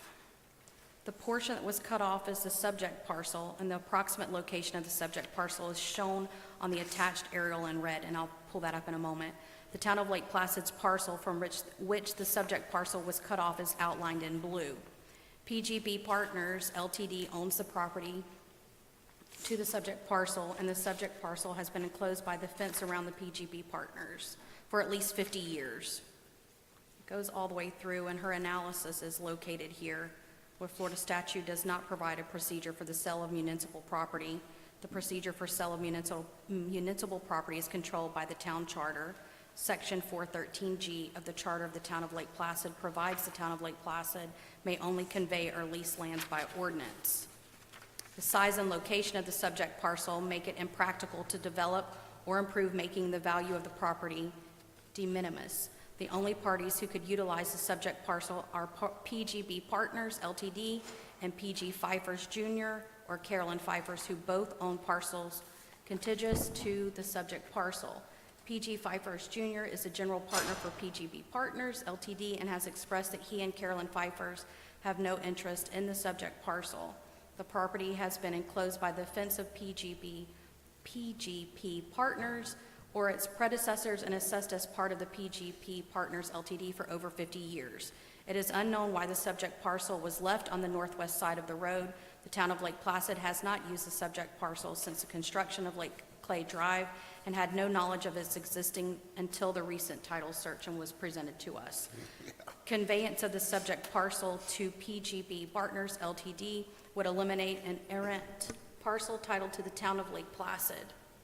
And I'd also like to note that they have also been paying the property taxes on the property. For, what, 50 years? Who knows how long? I know when I went to the county and was trying to do some things with them, that all the new maps show it as our property. You had to get back to a 1970s map to even see that it was part of the city or town. I'll just go ahead and make a motion, because to me, this was almost a no-brainer, you know. Highlands County doesn't show we own it. They own it, so I'll go and make a motion that we do the quitclaim deed to the Phypher family for this parcel of property. I'll second. I just want to think that's a good decision. I mean, this is just a clearing up of a title. It's just a tiny little piece of property that's clouding their title. And they have fenced it off and paid taxes on it for a bazillion years. And it's just something that happens in life. So I don't think that we should, it's too bad that government is so difficult that we couldn't just do this easily, but we have to go through ordinance. They are paying all the expenses of this, so. And I want to thank you for your help. Yeah, when you came and talked to me about this, this was something that I couldn't even believe happened. So, no, I appreciate council and what they're doing here, and I'm sure the Pfeiffers are too. So we have a motion and a second. Any other comments from the podium? Hearing none, we'll take it to the audience. Bring it back, poll the council. Councilmember Charles? Yes. Councilmember Eberhardt? Yes. Councilmember Hayes? Yes. Councilmember Worley? Yes. Okay, thank you. Thank you. Mr. Pfeiffer will be in touch with you on the next steps. Keep you posted. Thank you.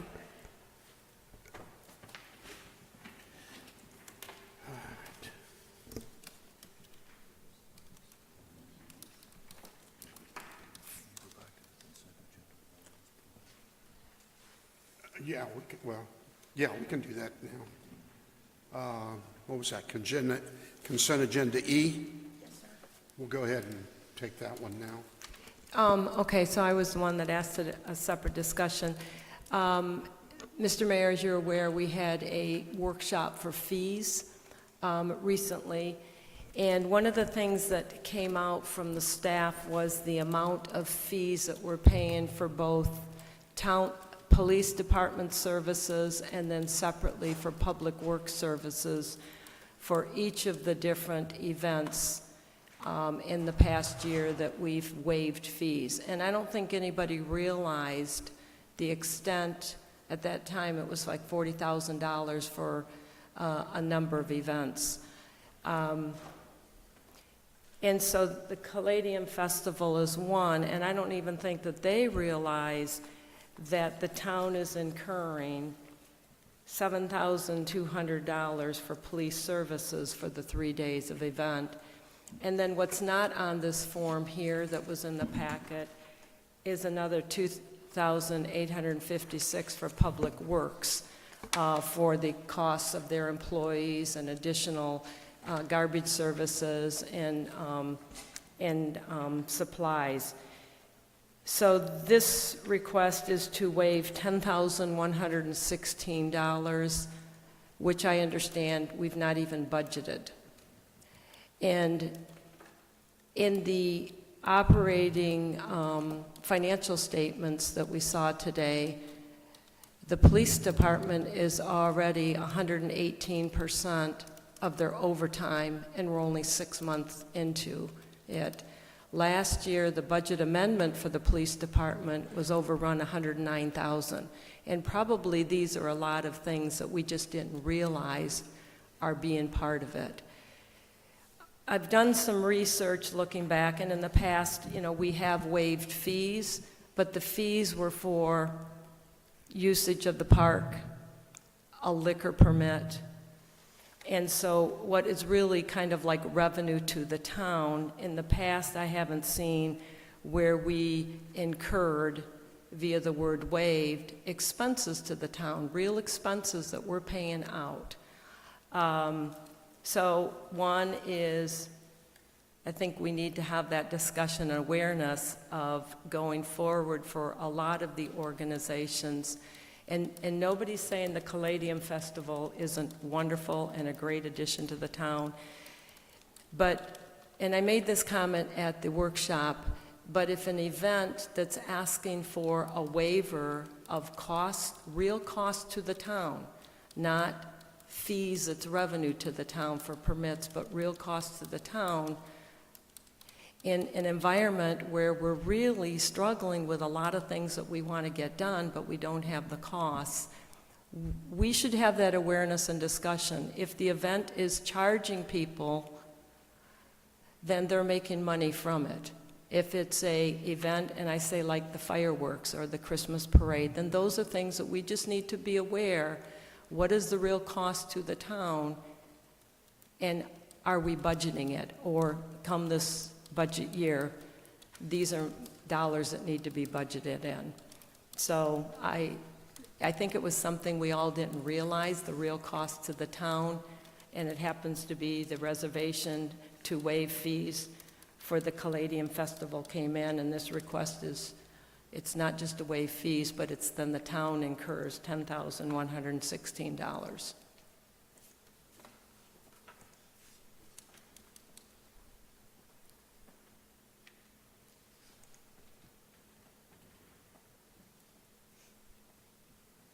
And I mean, and the chamber's here, we can ask the chamber, because typically what happens is it's under a discussion item and they'll present it, and then we'll ask them questions and then it gets approved.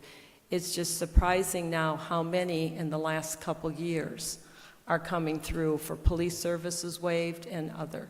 And it's only been in like the last 3 years that this complete waiver of fees has taken place that I see.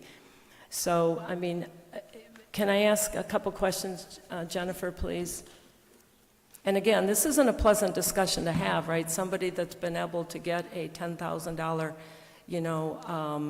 payment, or it's not even a direct payment, it's costs that they normally might have to pay for a special event, that it's coming up for discussion and it could be at risk. I'm not even certain that you knew that we're incurring $10,000 in the town. Oh, I understand. Jennifer, Yeah. Jennifer Bush, Lake Placid Chamber of Commerce. No, I do understand, and we have worked together for many years. I've been in this position since 2020, and the chamber has never paid anything to the town. Prior to that, I'm not sure. I can't speak on behalf of Eileen. I don't believe that they paid, but there's always been an awareness that you all are waiving fees for us. I personally came a few years ago when there was an issue with a refund for park fees. So we paid the park fee, then we were refunded the park fee. And I just asked if that could be waived. That wasn't in addition to what we were doing before. We had never paid those fees for police services or for sanitation services. So. Yeah, I did see in the past that prior to your time that there was payments made to the town. Because the town has a, what, 2,500, we have a silver sponsor, so we do pay to the chamber. Correct. It's just that, and again, I'm speaking on behalf of, I couldn't even get money for playground equipment at one of the prior meetings, and we're paying $40,000 out to different organizations of expenses that we're incurring. I just think that that's maybe a practice that was somehow put in place, purposely or not, of which organizations should have it waived or which ones shouldn't, because this just opens up for others to come forward and request for town services. I don't know how we justify that. Can I ask the amount of money from the Caladium Festival that you may net? I know that we don't charge anybody to come in as far as a visitor. Right. We have to charge to cover expenses for buses, for rental equipment, for all the bathrooms that we put in. All of that money that comes in from the vendors turns around and goes back out for expenses. So, Can't tell you off the top of my head. yeah, because do you charge nonprofits for booths and that? But yes. Yeah. So you charge the vendors and that, and I get Correct. it, you have a lot of expenses. Are you profitable? Yeah, we do make some money off of it, but we also have expenses through the chamber that we have to pay for salaries and different things. That turns out to be, I mean, when you look at that expense, that's our main fundraiser. Only other thing that we live off of basically is membership. Right. Our right, annual membership. But I'm only talking today Caladium Festival. Correct. The Correct. $10,000 cost to the town. I don't believe that we could afford that, no. We would not be able to afford to continue the Caladium Festival if we had to pay those expenses. Yeah. I'm not certain we can afford it either. with I understand. All of the No, things that we want to get right, done, we're so just that's having this where- conversation. I Yeah. would not be able to continue this tradition if we had not worked together all these years. So do you make more than $10,000 on the Caladium Festival? No, I don't think we did last year. No. Mm-mm. Really? So, I'm sorry? He said the community makes a lot of money from it. I mean, that's what, bringing in 25,000 people for those 3 days. Last year, when we looked at the AI, it was 17,000. But when you bring those in, there's hotels involved, there's restaurants involved, there's shopping involved. It goes out, it spills out into the community. Yeah. And that was the whole purpose, I think, of having the Caladium Festival, was not only to bring awareness to the Caladium growers and the industry that we have, but to support the town. Right.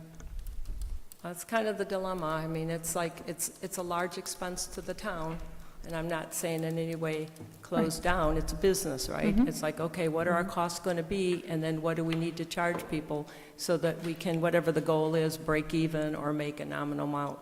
Right. So I don't know if it's in the future, charge the vendors more in trying to offset some of these costs, or what it is. We would I definitely mean, I don't have you. know, to the chief on police services, because you have 4 people, I think 4 people a day, the schedule is showing, and 1 every night for 12 hours. Yes, ma'am. So there's That's no- the minimum required to provide security. If you want a secure event, that's what we have to provide. Just to make note also, the chamber does as well donate to the police department after every event. They do try to recoup some of that cost by donating back to the police department. How much is that? I couldn't tell you right off the top of my head. I would have to look at the deposits. I think after the country fair, we donated back $600. Yep. How much? 600. Can I make some comments if I could? So just to kind of bridge how the chamber helps the town and how this offsets. I know we're looking specifically at the chamber with the Caladium Festival. However, I think for just awareness, the chamber works as our tourist development council, so to speak, because we can't afford a TDC here in our location. So anytime there's anything happening tourism related, even though I may be the town head, Jennifer is running with that, and that's in her purview.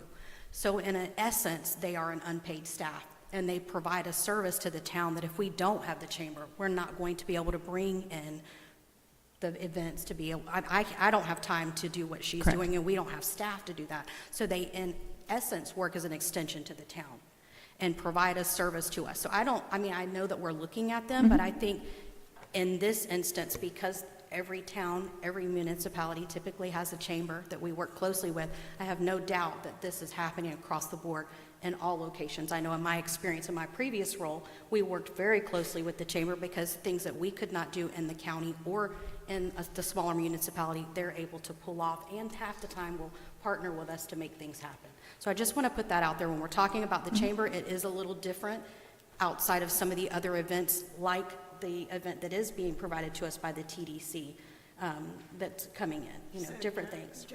The drag boat races. So just to put that out there, something to think about when we're making the decision. Well, that's exactly. So we're a nonprofit. The other one is, I think the Outlaws or the drag boat racing is a for-profit. Maybe that's just going forward how you look at things. I don't know. I mean, we do. Prior to us doing the country fair, the Caladium Co-op ladies did that. I believe they had it as a nonprofit as well. But we absorbed that in 2021. So the 2 major events that happen in Lake Placid are through the chamber, which is a nonprofit. It's 6,000 people that came for the country fair in February, and again, roughly 20 to 25,000 that come in July. Does the TDC provide any money with bringing in that much They tourism? do, no ma'am, they do have a grant. I applied for it twice. The first year, I think I got $2,500 for that. The second year, I got $3,000, but I had to spend $5,000 in advertising. Isn't that something, Councilmember Worley, that we could pursue a little more aggressively to try to, I mean, What the the TV numbers are large that the people are bringing in, and they're coming from all over. It seems like there's a bigger piece of a TDC pot that we should be able to get. What the tourist development does is that for grants to give people money, they give, and they did that when they first started doing this. They did give the Caladium Festival, and they did get the arts and crafts. They gave everybody because it was just getting established. They give 3 years. And this was the thinking on that in the very beginning, was that, you know, we're going to fund you 3 years. They just funded the new inflatable water park over on Lake June, the Bishop Park, $50,000 a year. They do it for 3 years. And what they do is that they use some sort of statistics or whatever, and this has been historic.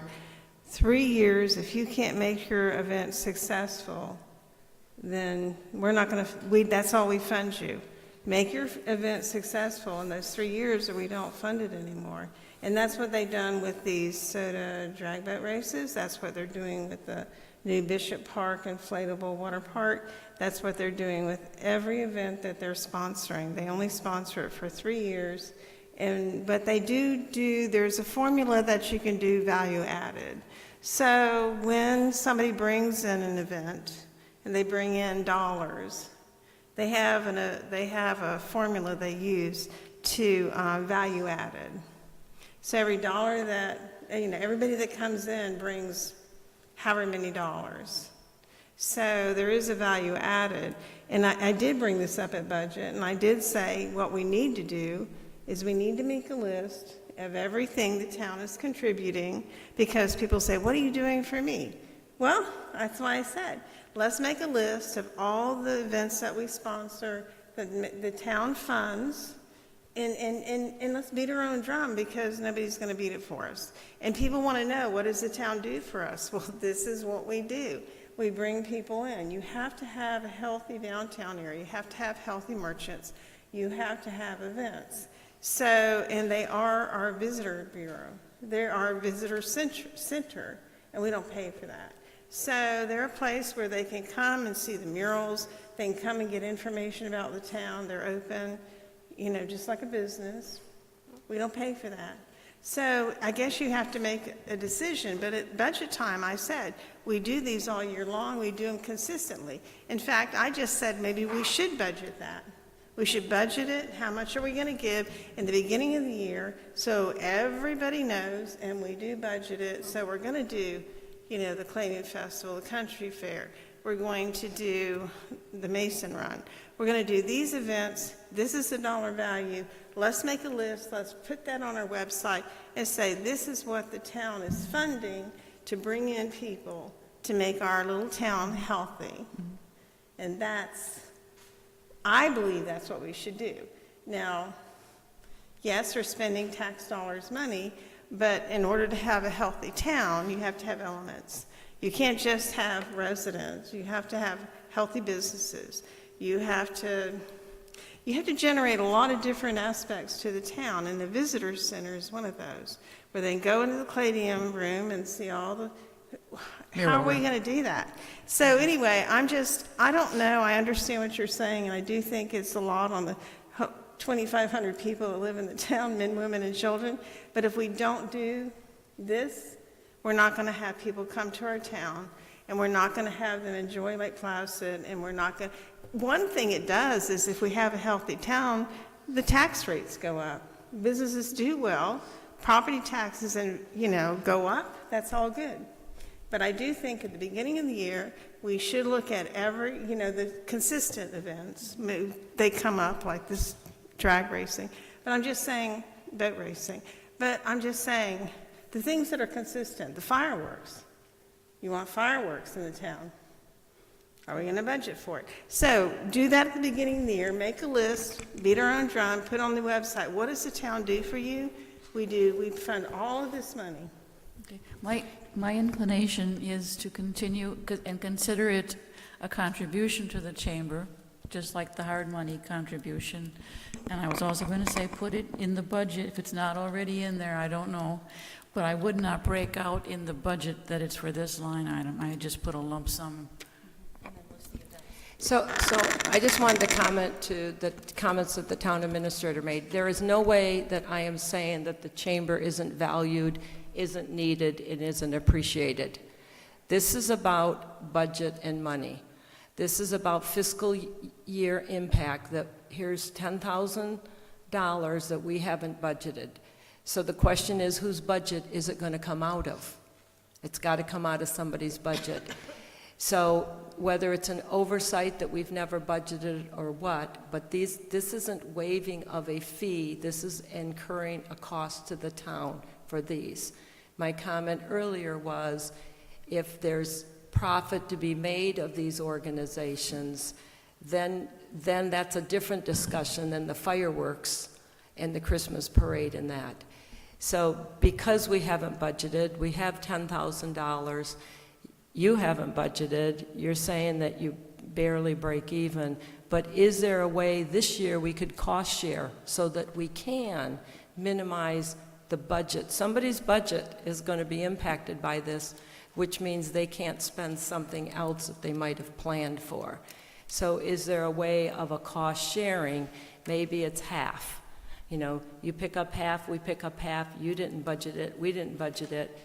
But it's something that then we need to have that discussion of not just budget, but then also what other organizations will we allow? Yeah, we've got 6 or 7 now. What about the next one that comes in and the next one comes in? So it's what is the process to waive expenses to the town? Okay, I want to get a word in while I got a minute while she takes a breath, okay? I just want to say that you talked about how many people does the Caladium Festival bring in, Jennifer, to the town? Between 20 and 25,000. About 25,000 people into the town. Each dollar, the research says, the research from the TDC says that each dollar that these people spend in our town turns 3 times, because they buy gas, they eat out, they buy groceries, they rent rooms. It turns 3 times. So it's a tremendous financial impact to our town to create. Now you talk about HGTV. This is coming and going. This is a forever event, this Caladium Festival. And yes, maybe we should budget better. And yes, maybe when we go to budgeting, we should have people that are coming in. Jennifer maybe should come in with her whole list of events for the year and what it's going to cost so we can do this properly. But I think it would be a terrible disservice to our town to even consider not funding this event. Now, unfortunately, I'm speaking just as me, Nell Hayes, as a citizen of the town. I cannot speak to this whole conversation because I happen to be on the Chamber Board of Directors. So I will not be voting on this, so you know. Thank you. Can I say something really quick? One, I want to go back. You asked Councilwoman Charles about the grant application, is I think what you were referring to, through the TDC to be able to utilize the funds. They are more geared now also, I wanted to clarify that, towards sports tourism. So it has to be sports tourism, so this would not apply. Jennifer wouldn't be able to apply and get money for it off of the parameters now that they have anyways. The other thing I wanted to say, it's on my list for later, but this is already on the agenda for May. I don't know, I want to just hone you back in that we had discussed this in the workshop, that we were going to be bringing this back with the suggested changes from that workshop. So you'll have this in May to be able to prepare for next year, just as a, to bring everybody back, that this is already there for May to discuss fees, rate changes. And so at that point, you'll be voting on how you want to move this forward.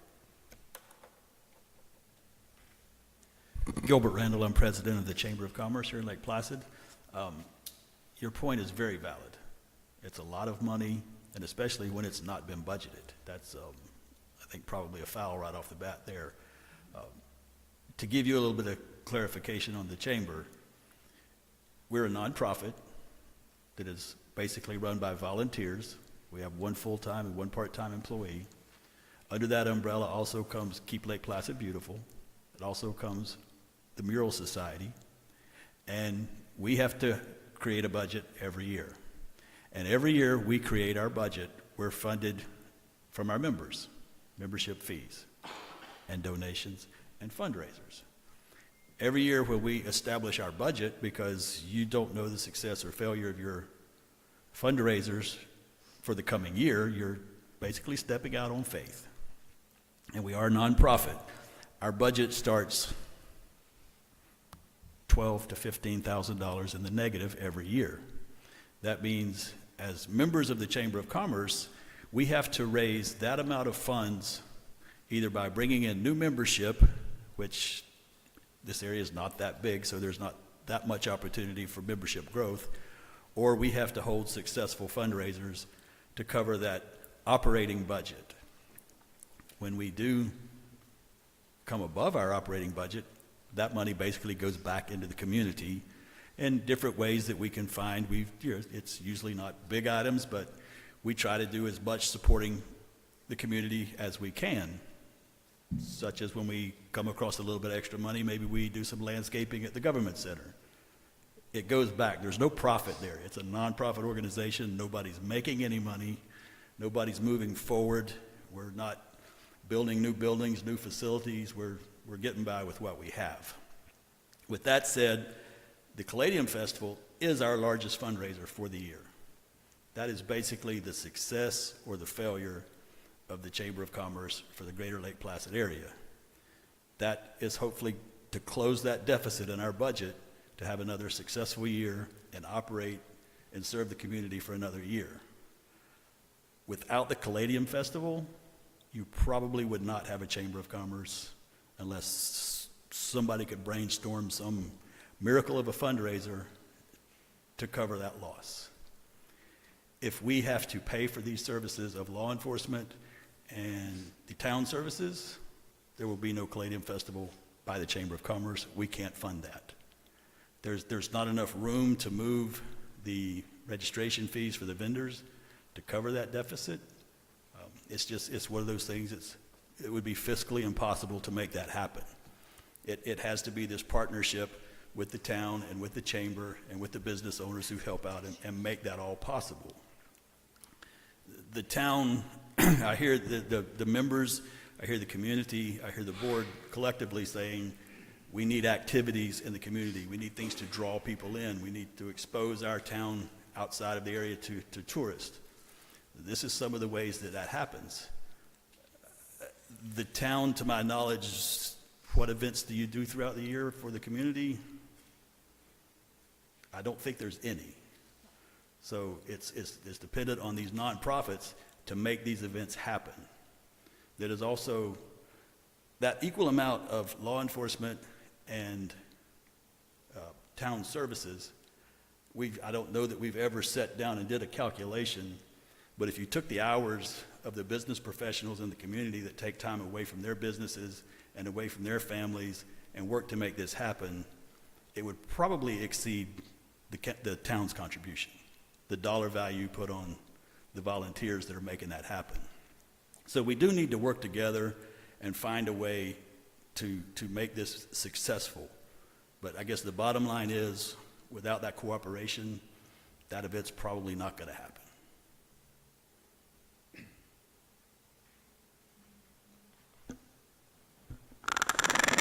Thank you, Gibby. Thank you, Jennifer. No problem, thank you. So would you be open to any cost sharing this year, because we haven't budgeted? We have established our budget for this year. I can tell you without looking at our budget, there are no funds that are available for that. And at some point, we would just have to pull the plug. We have no reserve funds for these events, these activities. Like I say, we're a nonprofit, so we can't just pull the money in, just like you as the town council can't make money happen either. So it's a bad situation, but I think maybe it's a wise thing that you suggested that this definitely needs to be looked at, and from the town side of this, I could definitely see where this needs to be in a budget someplace. These things come out of the blue, and you pull the money out, and like I say, it's got to come from someone's budget. So unfortunately, we don't do the town's budgeting, so how you handle it is up to you. This is nothing new to the town council. For I don't know how many years this has taken place, year after year after year, and yes, we are aware of the dollar figures. A lot of times those are presented to us in a slide that's like, police services is this much, the town services are this much, so we are aware and appreciative of the contributions of the town, but like I say, unfortunately, we don't do your budgeting, but I guess a roundabout sort of way, you knew this was coming because it comes every year. It's like, we know it's happening, we know we're going to request, we know we're going to put in the paperwork, and we budget based on the way it's been budgeted for, I know, the last 7 years. So that's, whether it's right or wrong, or I don't think there is a right or wrong.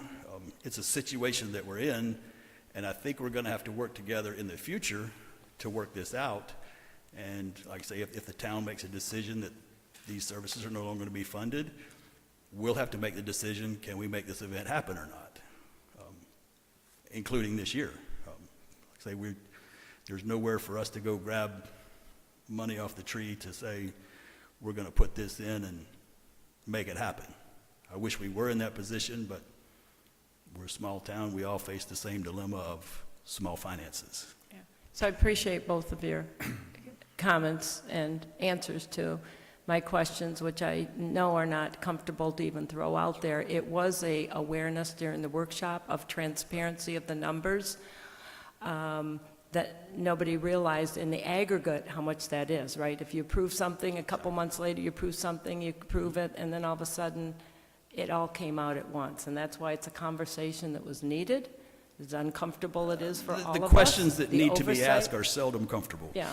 So my question then to the town administrator is, where will these funds come from? So does this mean then the chief of police is going to have to look inside of his budget to see what he's not going to spend? I say that that's up to your discretion. You're the one making the decision. Because these are decisions that were made well before I ever got here, and Rachel wasn't involved in any of those conversations to determine how to budget for it. So unfortunately, I have to piggyback off of our friend here and say that this is something that should have been budgeted for properly in past, and it hasn't been, but it's before us now. So moving forward, it will be budgeted for going forward. Okay. Thank you. Excuse me. Just a point of record, too, your swing set money is not in the town budget, it's in the CRA. I don't know, follow what you're just saying. You made a comment that you can't even get money for your swing sets. That's Yes, at Lake you June can. Park, which is not part of CRA district. But there are going to be swing sets. Maybe not Lake June Park in that particular one, but there will be swing sets because it's in the CRA in some of the other parks. End of discussion. No, but my comment was that I made the discussion to have money for the Lake June Park playground equipment. That's not part of CRA. That's completely different. And I think we've got a discussion on playground equipment later tonight. Thank you, Pam Finchers, Greater Lake Placid area. So I've been around for a while. Historically speaking, the guy, Stephen Phypers, that came up beforehand, his mother was Carolyn Phypers. Carolyn Phypers and Dot Bates were the two Caladium families that originated the Caladium Festival. Back then, they did all the work, basically. They raised a few $1,000s, and the money raised went to scholarships at the local schools. The Happiness Farms, the Phypers family used to pay not only for the Caladiums, but also to have their labor to plant it along Interlake and Maine. Bates gave out Caladium baskets, or they could sell, and that money, the Phypers and the Bates didn't keep any of the money themselves. It all went back into the town in some way. So you have, again, you have aging generational farming families in like that I've stated before, maybe about beautification or different areas, that Happiness Farms is out of business. They are no longer Caladium families. They've sold their land. Bates is still in business, but anyway, it's changed over the years. So what happens, the chamber, you picked it up. So I was in the Lake Placid JCs for 20 years. We did the fireworks for 40 plus years. We did the Lake Placid Parade. We're the ones that originated the whole thing. We aged out. And so our members went to a lot of them are on the board of the chamber currently. They aged out. And so we said, chamber, you do the parade, you do all these things. Back in the day, when we knew that the JCs knew we were aging out for the fireworks, it cost us $10,000 per year for the fireworks. So we always paid 1 year in advance. So we came to the town council and said, listen, we're going to be gone. So we're asking you to pay half the money. So back then, that council, they didn't really like it, but it comes to a point that it's either we need help because the community wasn't paying for half. We did fundraisers, barbecue, we did a lot of different things. I don't know what would happen if on top of that, now we also owe $3,000 for police, for parking or anything else. Same with the parade. Accountability and transparency, extremely important. It should be in a budget. But I think these are some key community projects in our town. Just like the county fair or the country fair, it was the Caladium Co-op. Those people ran it for decades. They passed away or passed the torch to the chamber. Aged out. So it's something to where we started with good intentions, the different groups that started these different big activities, and as they grew and they grew, we just kind of turned it over to the chamber and said, good luck. So I guess my point being, I think they are critical parts of the town of Lake Placid. I think it is community civic organizations. And I think that's a part of being in the town. If not, I know a lot of stuff for the JCs and the fireworks. If we didn't have a cooperative spirit with the town, there would be no fireworks. So I think that's what you're looking at. I don't think they're bluffing saying there'll be no Caladium Festival. I think that's just a point. I mean, that's just the facts, that they can't, do a swing of 10,000 or even 5,000. So it's just going to be, do you want a Caladium Festival or not? Is it an asset to your town? If it is, I would fund it, but continue to have the discussions. Thank you. Can I make a comment really quick, just to Councilwoman Charles? Earlier when you asked about the budget, that's been part of our frustration, is trying to figure out where are we pulling this money from and how we are going to do it. And so we've had several conversations about what was the plan before, and then there wasn't one. So that was the reason why when Eva brought forward the workshop, she had brought forward the information then, and then when I came on board, we looked at it more in depth. And just to recall everybody, back at that time, we were here before we had the workshop, an actual workshop again, and everybody had said we didn't want to charge anybody. So then that was part of the urgency, that we needed to have another workshop and then bring everything forward.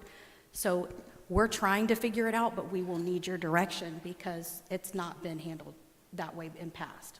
Right, wrong, or indifferent, it's got us where we are today. And so that's why we're trying to say, if these events like the Caladium Festival, some of the ones that we know have been here and are considered our legacy events, then maybe we go ahead and put them in the budget with a dollar amount and leave those there and then look at the others and build on that. Again, those will be the conversations that we have next month when it comes forward in May. So just something I wanted to add. Hi, my name is Margaret Deere from the Lake Placid Historical Society, and Charlotte, you bring up an excellent point, and one that I would actually like to speak to, is that yes, I will agree that the Chamber of Commerce does a whole lot, and you put a lot on your plate and a visitor center, and we are grateful for it. But I'd like to also say that, point out that in the fee structure, there's talk about charging the nonprofits to stay here. You're talking out of both sides of your mouth. That Lake Placid Historical Society is open on Saturdays. We perform the functions of a visitor center every single Saturday, welcoming people that come to this town. As nonprofits, we all provide services for this town that the town doesn't. but yet the fees are going to be mitigated to us for use of town facilities because that's what you're supposed to do. So which is it? Which nonprofits are the ones that are key to the events in the town of Lake Placid and which aren't? And if you're going to begin budgeting to subsidize a nonprofit because of which, by the way, a Chamber of Commerce is a 501c6, which is in essence to perform for their members. No offense, just the clarification. I think we all understand the point here. Is that then you need to start looking at, okay, what other organizations do we need to put a little money in the kitty for them too? If that's what we're going to use as a litmus test of when we start waiving fees, or in this particular instance, as Councilman Charles, we're not talking about waiving fees, we're actually talking about funding. That it's a line item, that if I'm having an event, I would have to fund security. There's a big difference. So I'm just asking that in the spirit of this conversation, when we start talking about fees and start talking about nonprofits, which perform services on behalf of the town as ambassadors for the town, those are the kinds of things that we have to think about when budgeting. And that's just a fact. I mean, I think it's terrible that our Chamber of Commerce lives and dies by a Caladium festival. But if that's the way it is, that's the way it is. I mean, I can tell you that the Historical Society lives and dies by the people that come into our Historical Society week in and week out. And we sell a boatload of mural books, and we sell merchandise, and we welcome them as much as we possibly can. So I just want to make sure that we're all clear about all of the efforts of what's going on in the town, and that one day, little Margaret, the treasurer from the Historical Society, is going to come up here and ask y'all for some money, and I'm hoping you're going to say, you're a vital part of the town, and here you are, let's write you a check. Thank you very much.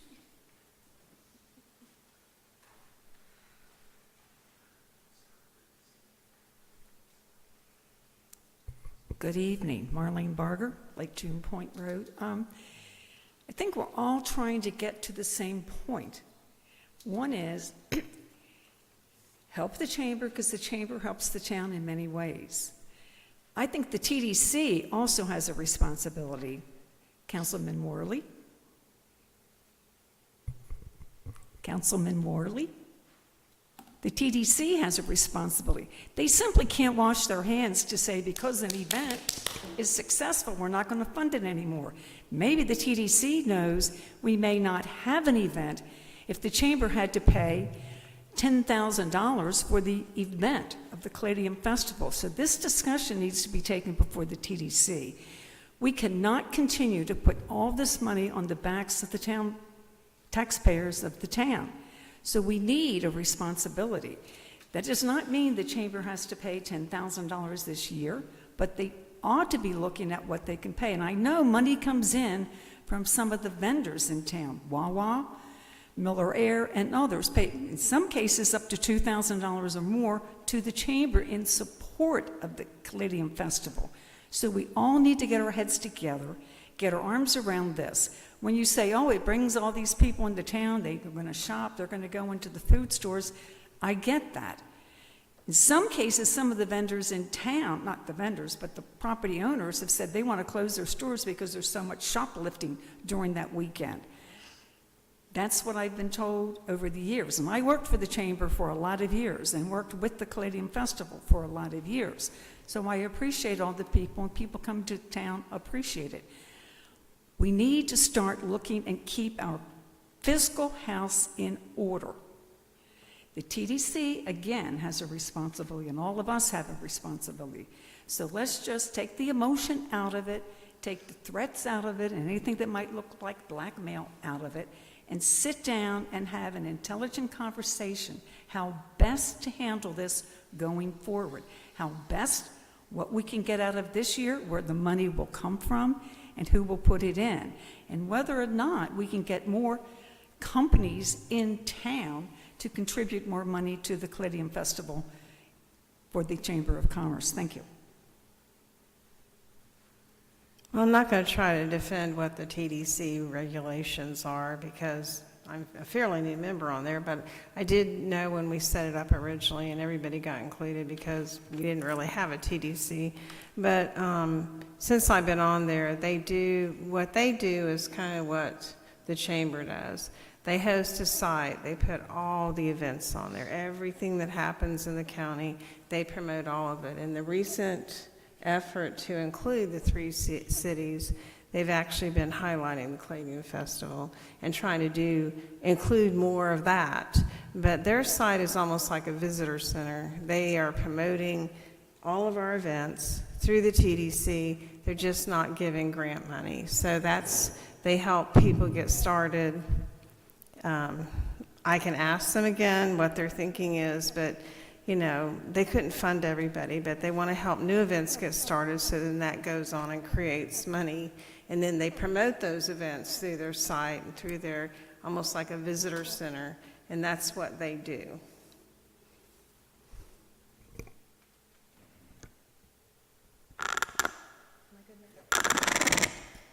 So are we good then to say that we're going to vote? Is that what we're doing? We need to vote for the Caladium Festival, Mayor? Okay. No, that's what we need to.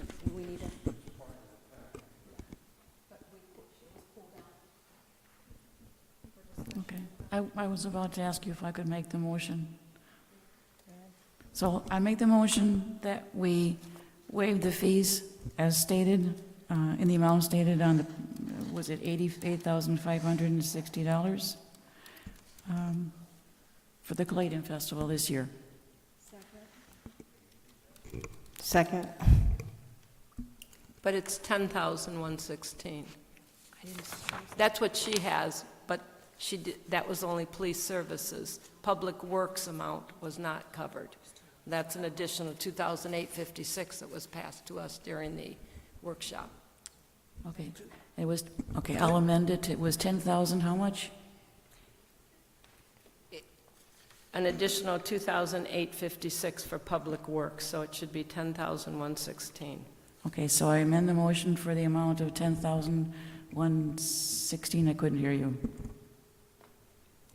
I'm in my second.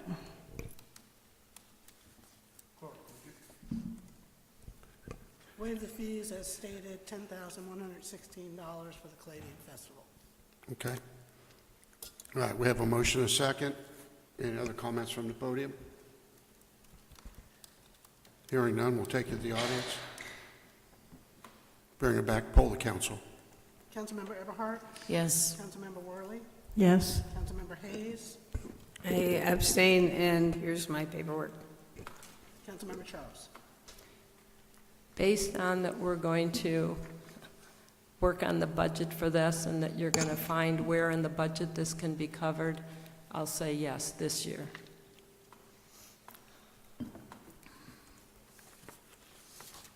Okay.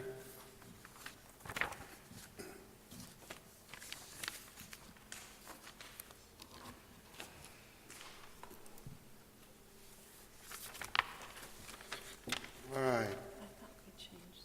4A, amending of Chapter 3 of the Code of the Town. I don't have an ordinance number, though.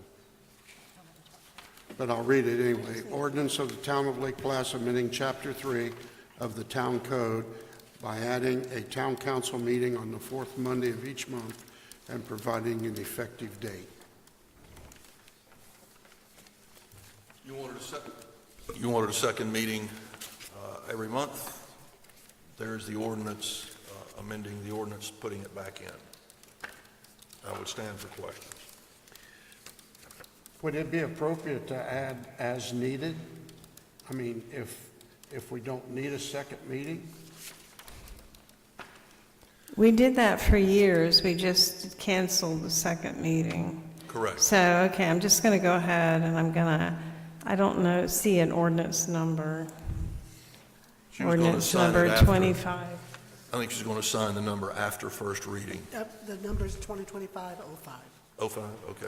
05, okay. Ordinance number 2505, Town Lake Placid, Florida, making a motion here. Ordinance of the Town Lake Placid, amending Chapter 3 of the Town Code by adding a town council meeting on the fourth Monday of each month and providing for an effective date. I make a motion to approve.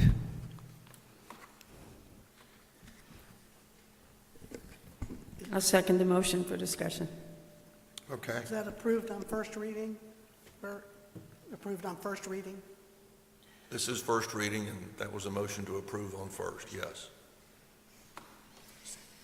So the questions I had, I support having a second meeting. That's not the issue. I thought that we had the discussion that we'll have like this meeting, we'll set a time, and then we would overflow to the next meeting.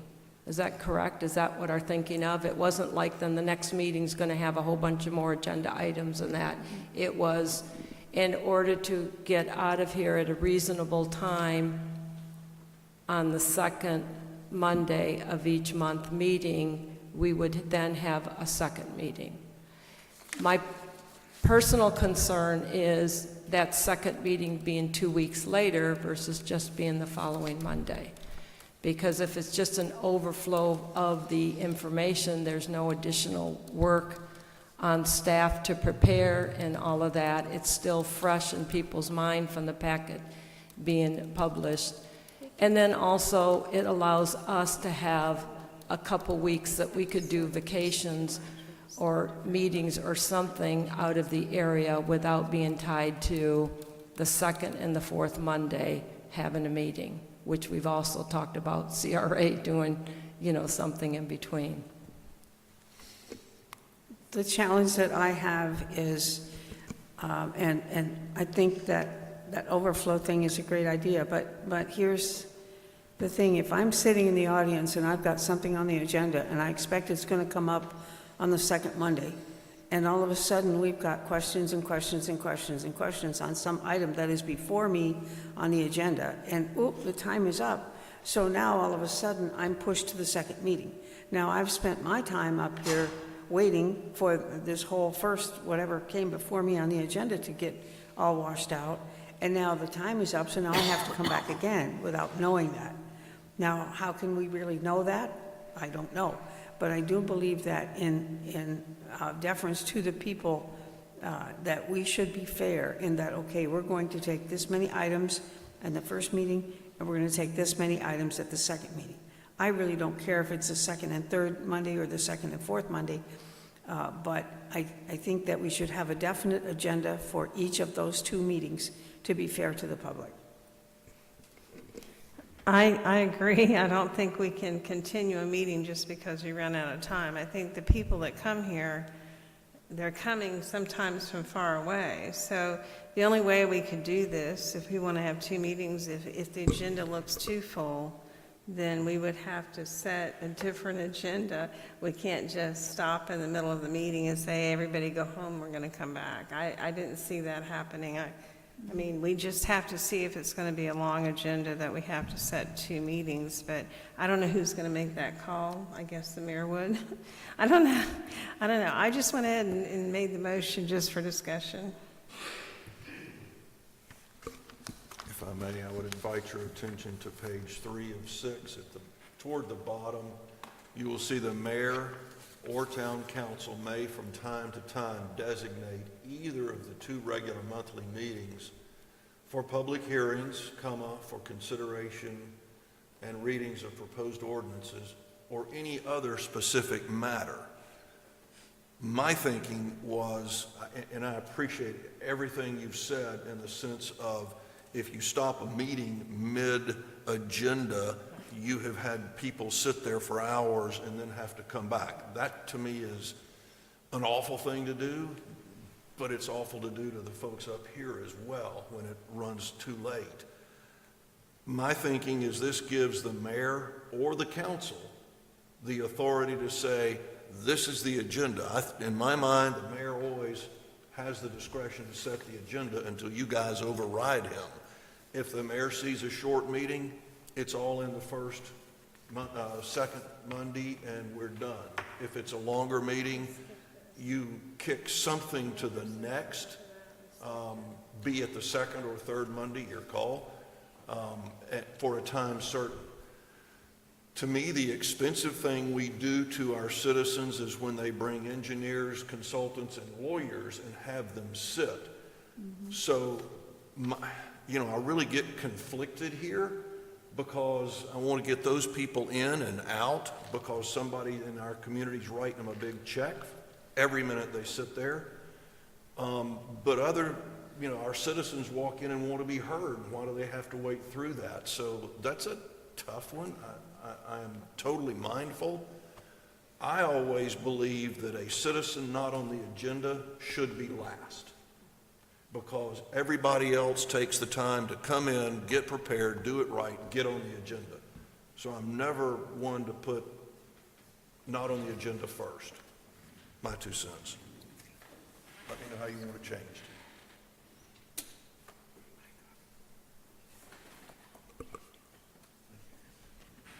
If I can give my input as well, Dana Riddell, town planner for the record. It would be really beneficial, as Bert was alluding to and Ms. Hayes was alluding to, that to continue a meeting on to the next meeting wouldn't be beneficial for many. And we have to publicly advertise a lot of our hearings. And I know that there had been some discussion in the past. I wasn't quite here for that part of the discussion. But if I regularly schedule the public hearings, like the vacation of rights of way, the zoning and future land use changes, if I regularly schedule them for the second meeting of the month, we all know what to expect, and we can kind of separate those duties. The Board of County Commissioners does something similar. I don't know if they have it written in their bylaws or have it formally addressed or anything of that nature, but they specifically they have 2 meetings a month, and they only hold their public hearings during one of those meetings, as far as zoning and planning goes. So I just throw that out there, that if we go that route, it would be great for planning and zoning to regularly set their time, because I have to publicly notice. So it has to go in the newspaper. We've talked about this, and I have to send out letters, and the applicants do all these things and put up posters. So out of respect for everyone's time, if we could regularly just plan for that second meeting to include planning and zoning matters, I think that would be beneficial to all. I agree with all these comments, which is why I brought it up, because what we had discussed was this overflow, and I'm like, how would that even work, And then everybody would be negotiating to try to get moved up on the agenda, right? So you could see that, and that's why it's like, okay, I think we're trying to do the right thing, but maybe the way we went about it just didn't come out until we started thinking about it, reading this, and I'm like, well, what are we doing here? And we definitely one of the goals was to save, to me, it's not me from staying to midnight.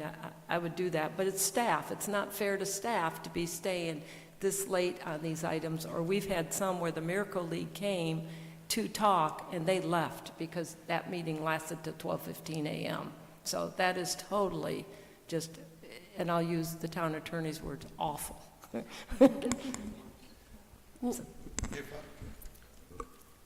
Dana's right. It is functionally easy, efficient to set those public hearings for a time certain. I recommend the language I've proposed, because that puts the discretion with the mayor. If you've got a short agenda, keep it one meeting. Now, you may not know until the last minute. That's always true, and then publication's been made. You're not going to find a perfect answer, in other words. I'd like to try the mayor's discretion.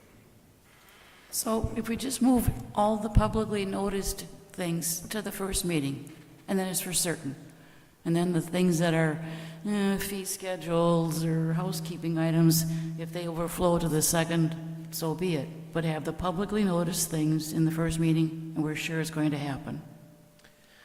Yes, or I would actually even suggest doing it for the second meeting, because I only have a 1-week turnaround. It's really a 1-day turnaround for me on the staff side when I do my staff report and I make the updates from from local planning agency to town council. I have about 1 day to get that situated and turn it over to the clerk. So if we do local planning agency the first Monday of the month, and then what is the date being considered for the second meeting? Is that the 4th? I think I'm stuck at a 1-week turnaround anyway, unless it's a 5-week month. And the mayor can do that under this draft. Yeah. So this draft puts it back to the point that we unwound it. Just, 2 meetings a month, and now we're going back to. yes, it We does. changed it to 1 meeting, now we're going back to 2. But I agree with what Dana's saying, because it seems like the length of a lot of the meetings were because there was a lot of planning items. And that's what, you know, as important as it is, but I think there were like 3 or 4 in one meeting, the 12:15 a.m. meeting. And there's no getting around that. It slowed a little, but it ebbs and flows, you know. It's hard to predict.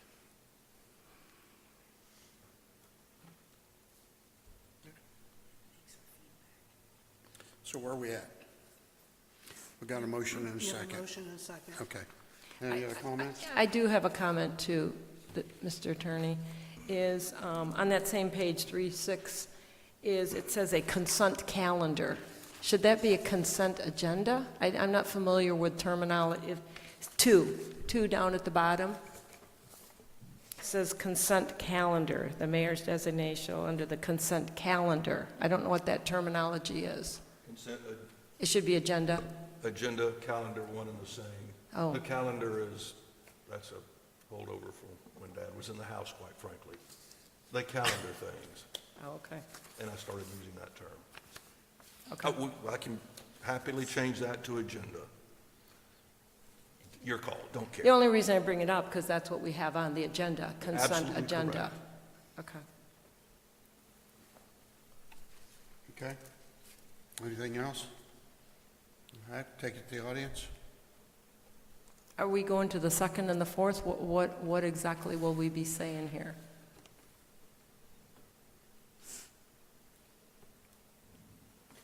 I think the ordinance says right now, second and the fourth. Yeah. I think Dana said we need second and fourth to have some time in between. Is that correct, Dana? Yes, that'd be helpful. Okay.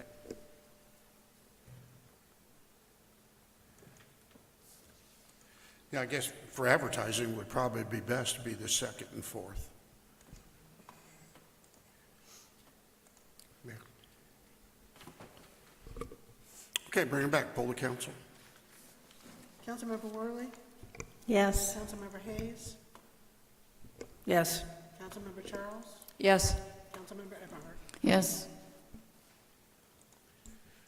Okay.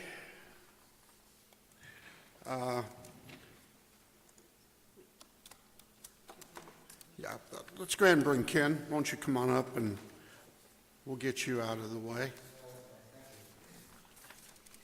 My name's Ken Anderson with New to You Furniture Emporium on East Dinner Lake. I also represent a small band of the merchants here in town.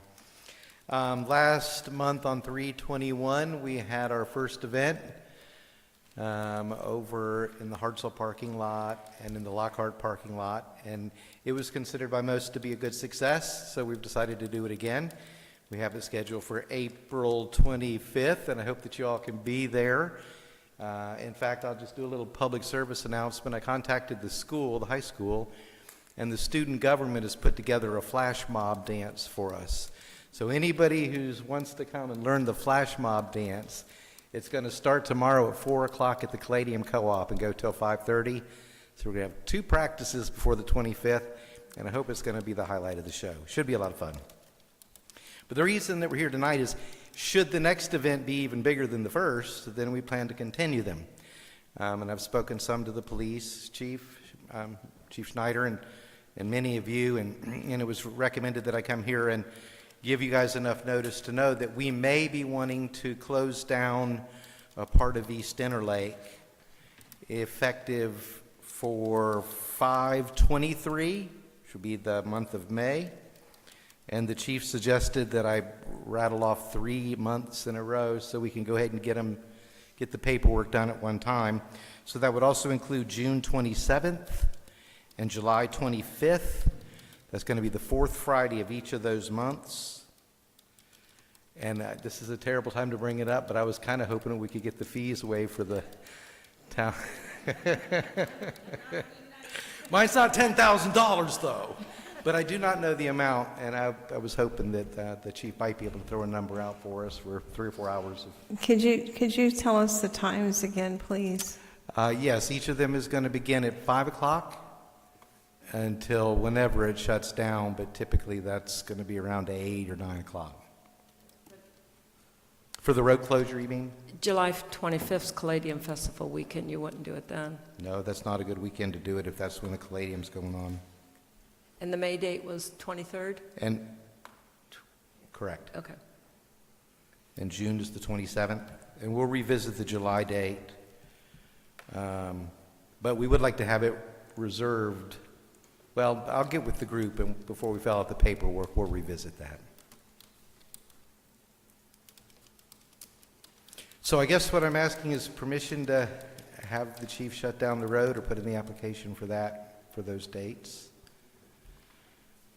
Just to clarify, for road closure, you're going to need officers on detail pay.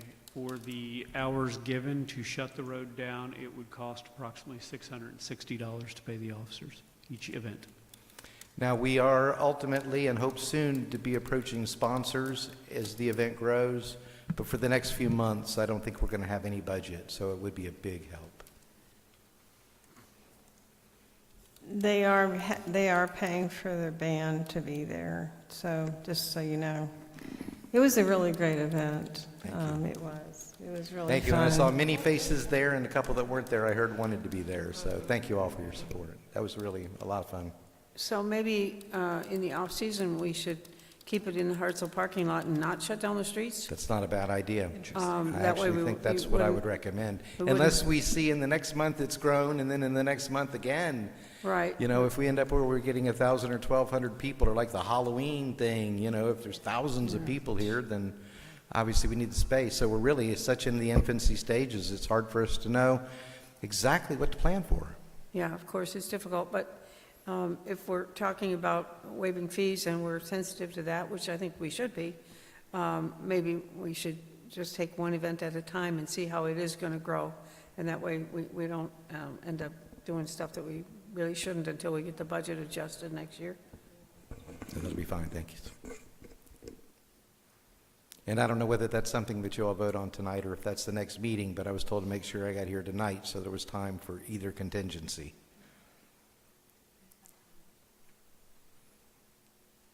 I think it's a great event, but I feel the process is, we really haven't had walk-ons ask for waiver of fees and that, so it's go through the formal process so that we stay consistent with our process, which is fill out the form, it gets included in the packet for the next month, and then we have that discussion.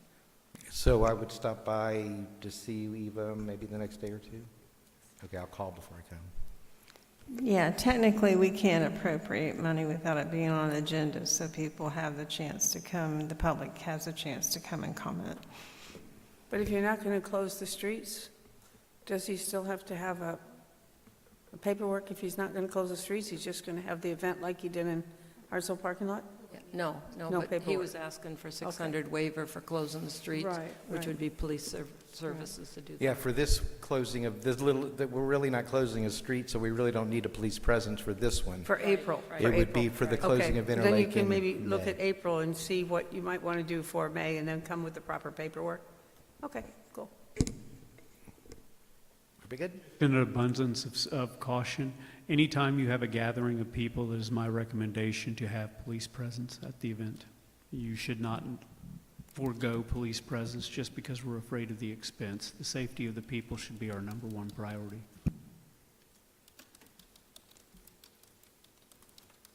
That being said, does that mean we need to discuss waiving fees for the next event? I think where you run into an issue is where is like a normal police presence that we would have in the town, and then, but then you would augment that because of the event. And the fact that you would augment it, that would be the fees that would logically be charged to that event. Okay. Yes, it's an additional expense to bring additional officers out, especially Right. when we have these events. Right. These smaller events that we're discussing are the ones that are being targeted now. by homegrown terrorists. It's not the larger events they're looking at. They're looking at the smaller ones in smaller communities because they see that they don't have the security and safety that the larger events have. I see. They're more vulnerable. Yes. Okay. Okay. Thank you all very much.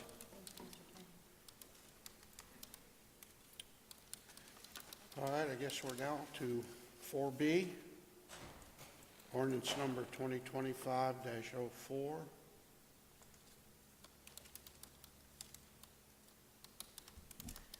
Good evening, Dana Riddell, Town Planner for the record. I will go ahead and hang out back here. I expect this to be really quick. This is a modification to the plan development zoning for the town of Lake Placid. If we can, let's just go down the line and advise if there's any ex parte communication. Ms. Charles, have you had any ex parte communication regarding this hearing? No. Ms. Hayes? No. Thank you. Mayor Holbrook? No. Thank you, Ms. Worley? Thank you, and Ms. Eberhardt? No. Thank you.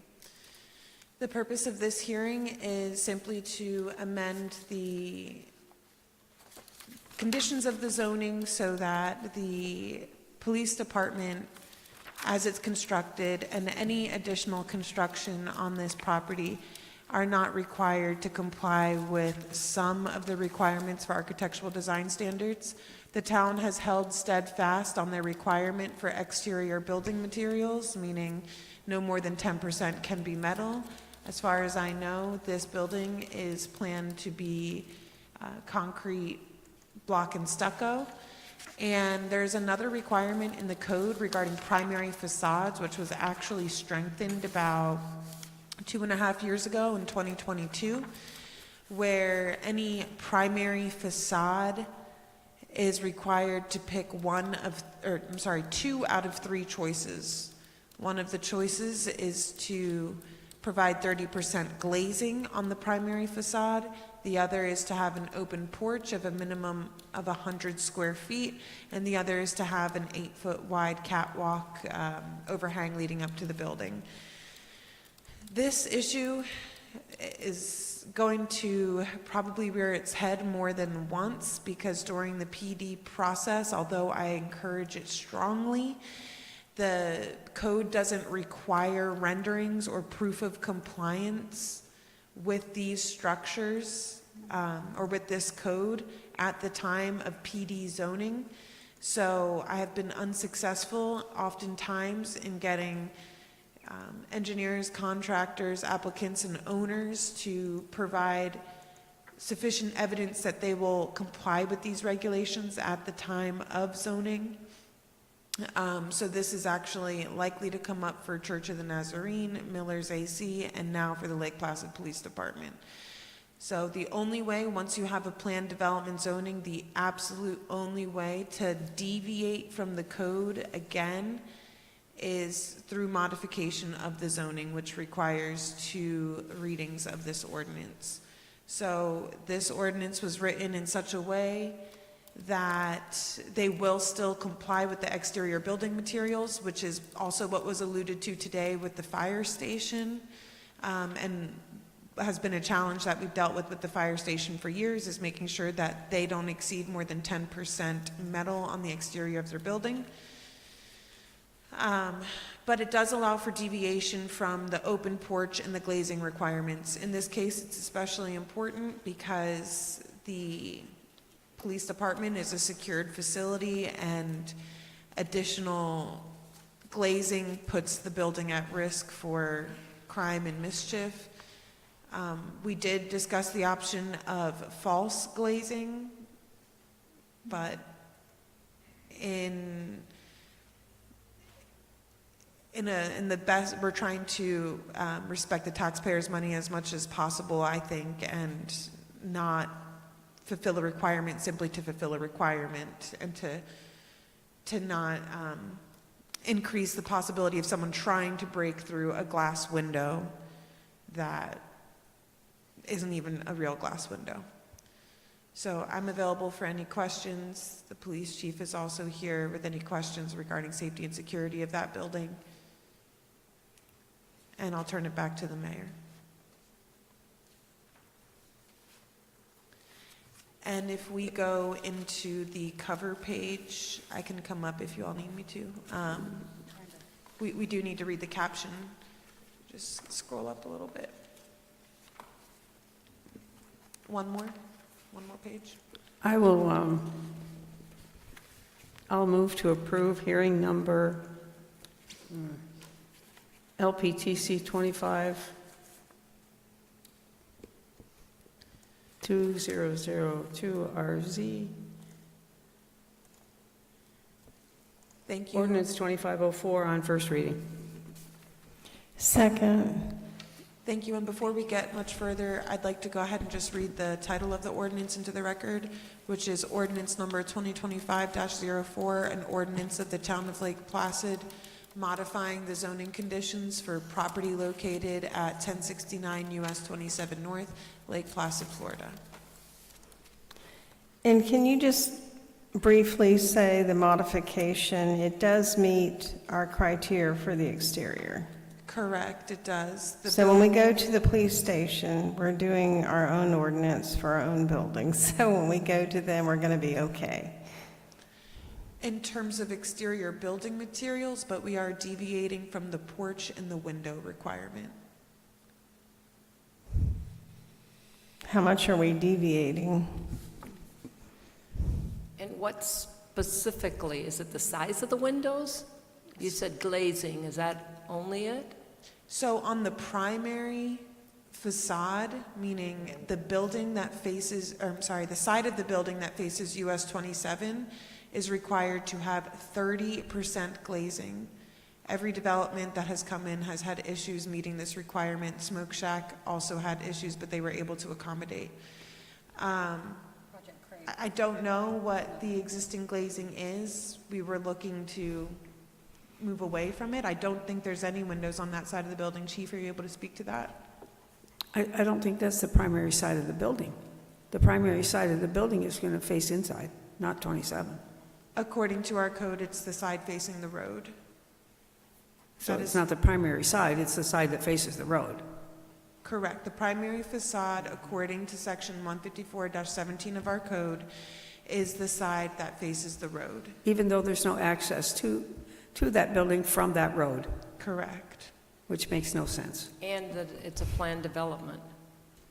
So if it's a planned development, this is the opportunity to deviate from those regulations. So we're still going to have a finished exterior, which was the intent of the original rule, was to have a finished surface, not have windows. I mean, it just needed to be a finished surface. So the glazing you're talking about are windows?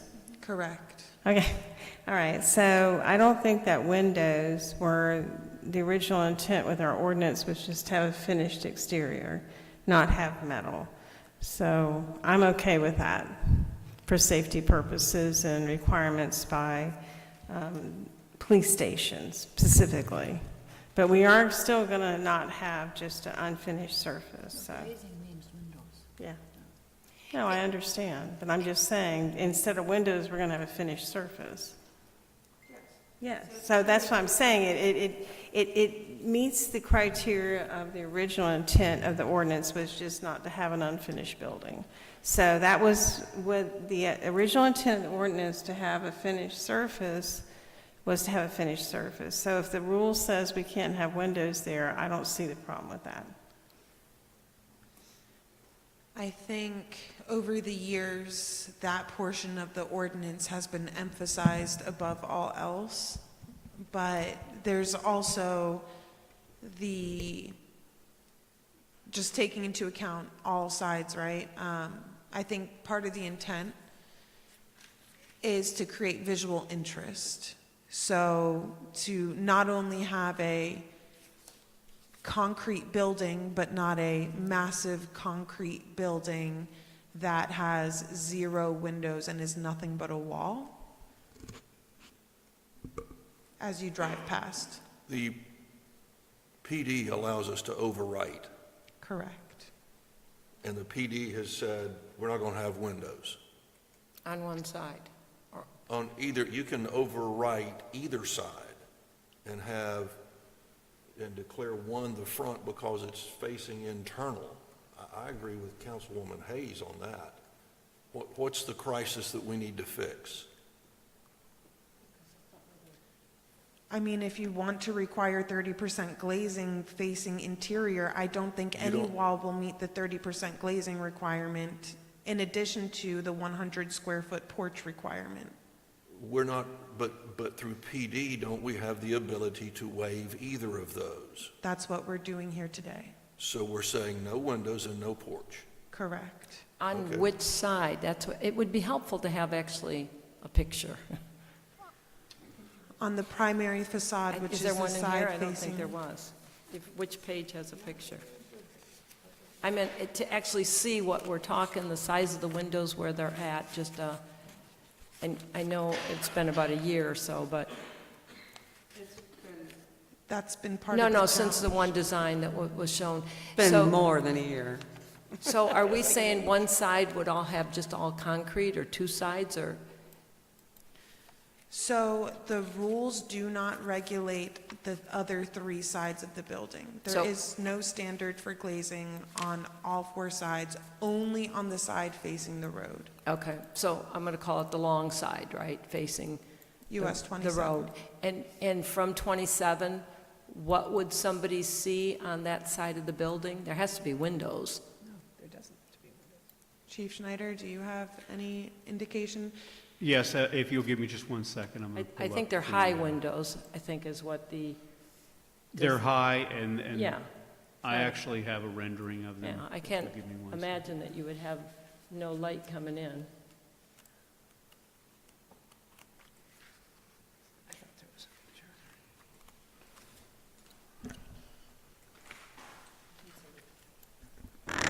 Just for the record, so that everyone's aware, we received an updated floor plan with revisions on it.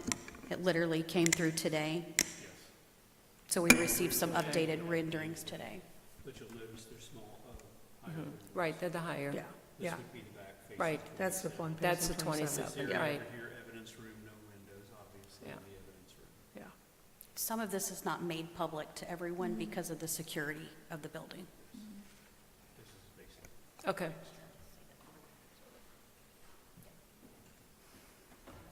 And then just clarify, what's the issue with the porch? Because it's not on the 27 side, it's again, It's not 100 square feet, oh, and this- it's not facing US 27. okay, that I get, the 27. And what size is it today? What size are we recommending, the design? In this ordinance, I'm not requiring any particular size. If council would like to require a size, they have No, that no, authority. no, no. I'm trying to determine the 100 requirement to what we're planning. And 83, is that what you? I believe there might be an 80 square foot porch proposed, but I do not Okay. have a render. I'm not privy to the rendering that the chief is showing now. Yeah, I remember seeing that.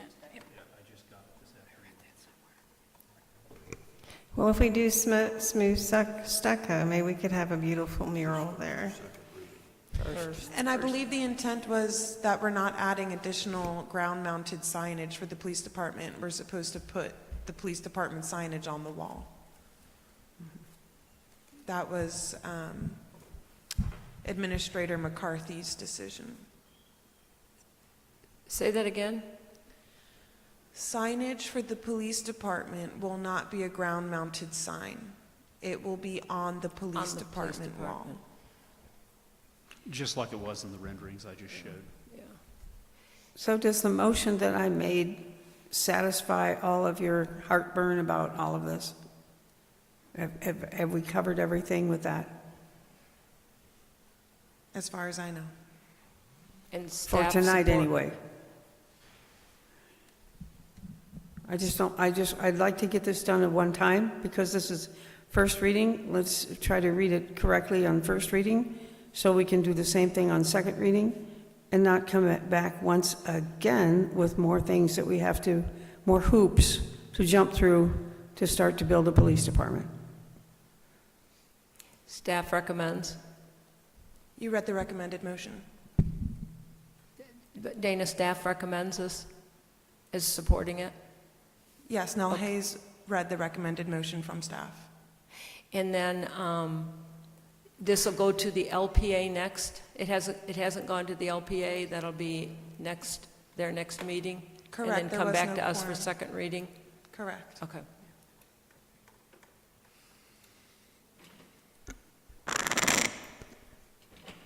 So you know how we talked about the tough conversations and they're really hard to have? So I'm going to do that now. Only because I feel like we will do a disservice if we don't. So Dana has alluded several times that this particular code that has been put into place with the recent development that we have had constantly comes up and creates an issue for her because the town council is constantly navigating away from it. So it makes it very difficult for her as a town planner to uphold the rules that the town council has put into place, but then ask her now to take and navigate away from it. As town administrator, I felt like I need to say that because I don't know that she's necessarily expressing that, and I know that that has been frustration, and I would be doing a disservice to the council and also to everyone else that we are serving if I don't bring this hard topic up. So I'm just laying it out there for you to be able to muddle over that and to understand that it brings a lot of pressure when she's trying to enforce a law that we have stipulated that now we keep asking to navigate away from. Respectfully, I say that from the dais. Thank you. Well, I guess we need to work on that.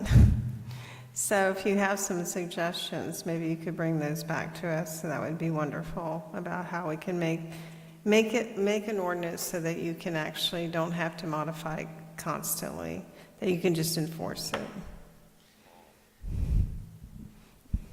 So if we're diving into a deeper conversation, I've had this conversation privately with a few council people that in the last 2 years that I've been here in-house or contracted in whatever capacity, my attention has been drawn away from my main responsibilities and the reason that I came here as a planner to begin with. Initially starting with taking over code enforcement and then being tasked with wearing many hats. I have a strong passion for the town of Lake Placid. And I think that's why my frustration can oftentimes run so deep, because I have such a strong desire to alter our reputation to one that shows we are workable and maybe not the dirty word development friendly, but workable. And I think we can make progress and many strides in those areas, and I would be very grateful for the opportunity, especially now that we've drawn some lines in the sand and we've changed some of the hats that I wear. If council is open for me to come forward with changes that I am able to initiate based on the things that I've seen over the last 5-6 years working with the town of Lake Placid.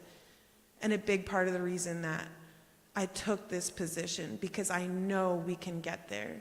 So if council will allow me to do that, it would be my pleasure. I think we should move forward with that, because I don't see the point of having rules and regulations that we're constantly asking you to break. I totally agree. And I respect what you've just said and support, yes, your experience and your ideas, call it for change or betterment. And I would go beyond just the town planner, and I would ask the town administrator that should really be for all staff. I mean, staff is closest to processes that have been in place for years and years and years, or organizational structures, things that need to change, things that maybe we can save the taxpayers' money overall, or better, put in improvements that benefit the taxpayers. So, you know, I totally believe in open book concept, and that you guys are the knowledgeable source of where improvements can be. And I hope that we do have an environment, you know, Charlotte, to them to feel good to come forward with recommendations. Absolutely. Thank you so much. And I agree with Ms. Worley that we need to make some changes I know. so that we don't have to go over and over and over this again, and always have these exceptions. So, and I appreciate your work, Dana, but it's just yet another hoop. So my frustration is that. Okay. We got a motion and a second. Any comments from the audience? Bring it back, poll the council. Councilmember Hayes? Yes. Councilmember Worley? Yes. Councilmember Charles? Yes. Councilmember Eberhardt? Yes. All right. What's it, 6D? Yeah, it keeps. All right, 6D1, business tax receipts, fee schedule.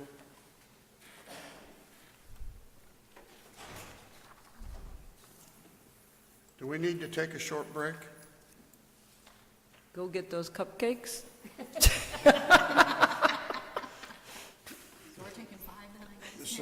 So, I mean, I don't know how much longer it's going to take, but. Huh? It's going to take forever. We need a break. All right, let's go. Okay, let's go ahead and take 10. I'm gonna go get me a cookie.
reasonable hour.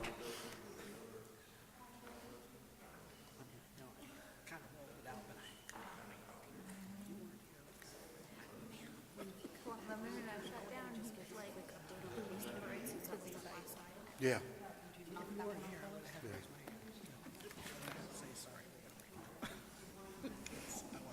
The mayor will tell you, I was inside his shop buying some palm food for my palm, but I think it's dying.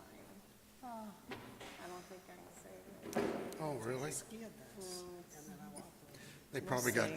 diseased or something, yeah. Well, it had so much trauma. Okay, we'll continue. Ready? Go ahead, yeah. Before we go to the business tax receipts, I asked the mayor if I could go ahead, since we just covered the police department, and give my update really quick there. So the bid documents are currently being prepared. We were delayed a little bit due to fire suppression requirements that had to be worked through, but that's all taken care of. As stated earlier, we received some floor plan revisions. However, it does not stop our process from moving forward, and we did receive the updated renderings. What the chief showed each one of you will go out, and we will follow up so that you have that as well. I have a meeting scheduled on the 23rd of this month with Mason from Cool & Cobb to finalize the bid documents to be ready to go out to bid, so there'll be more information to come. Okay, Okay, Miss Rachel. all right, we'll go to business tax receipts, fee schedules, Finance Director Rachel Osborne.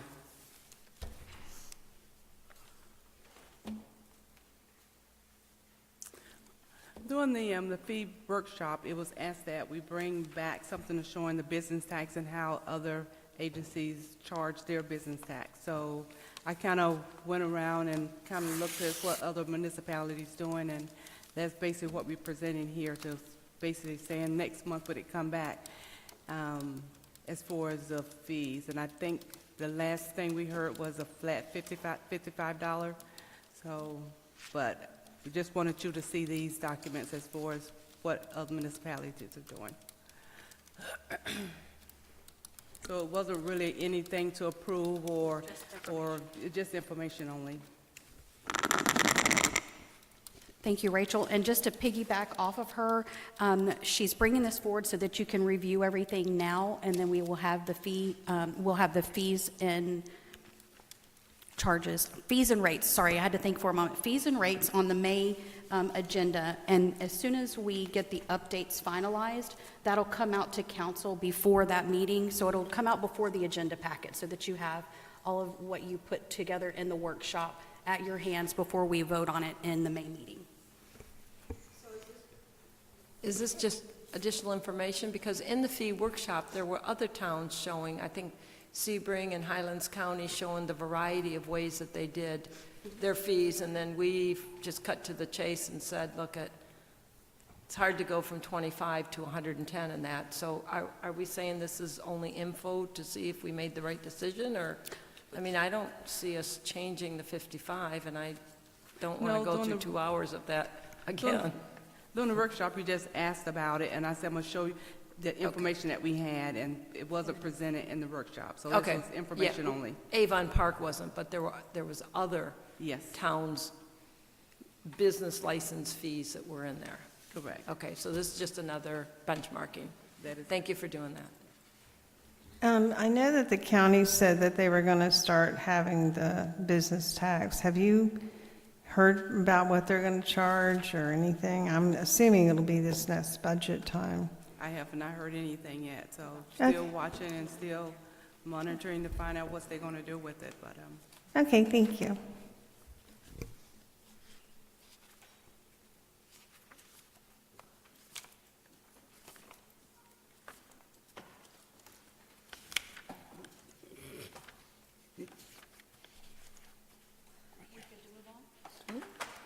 Oh, damn it.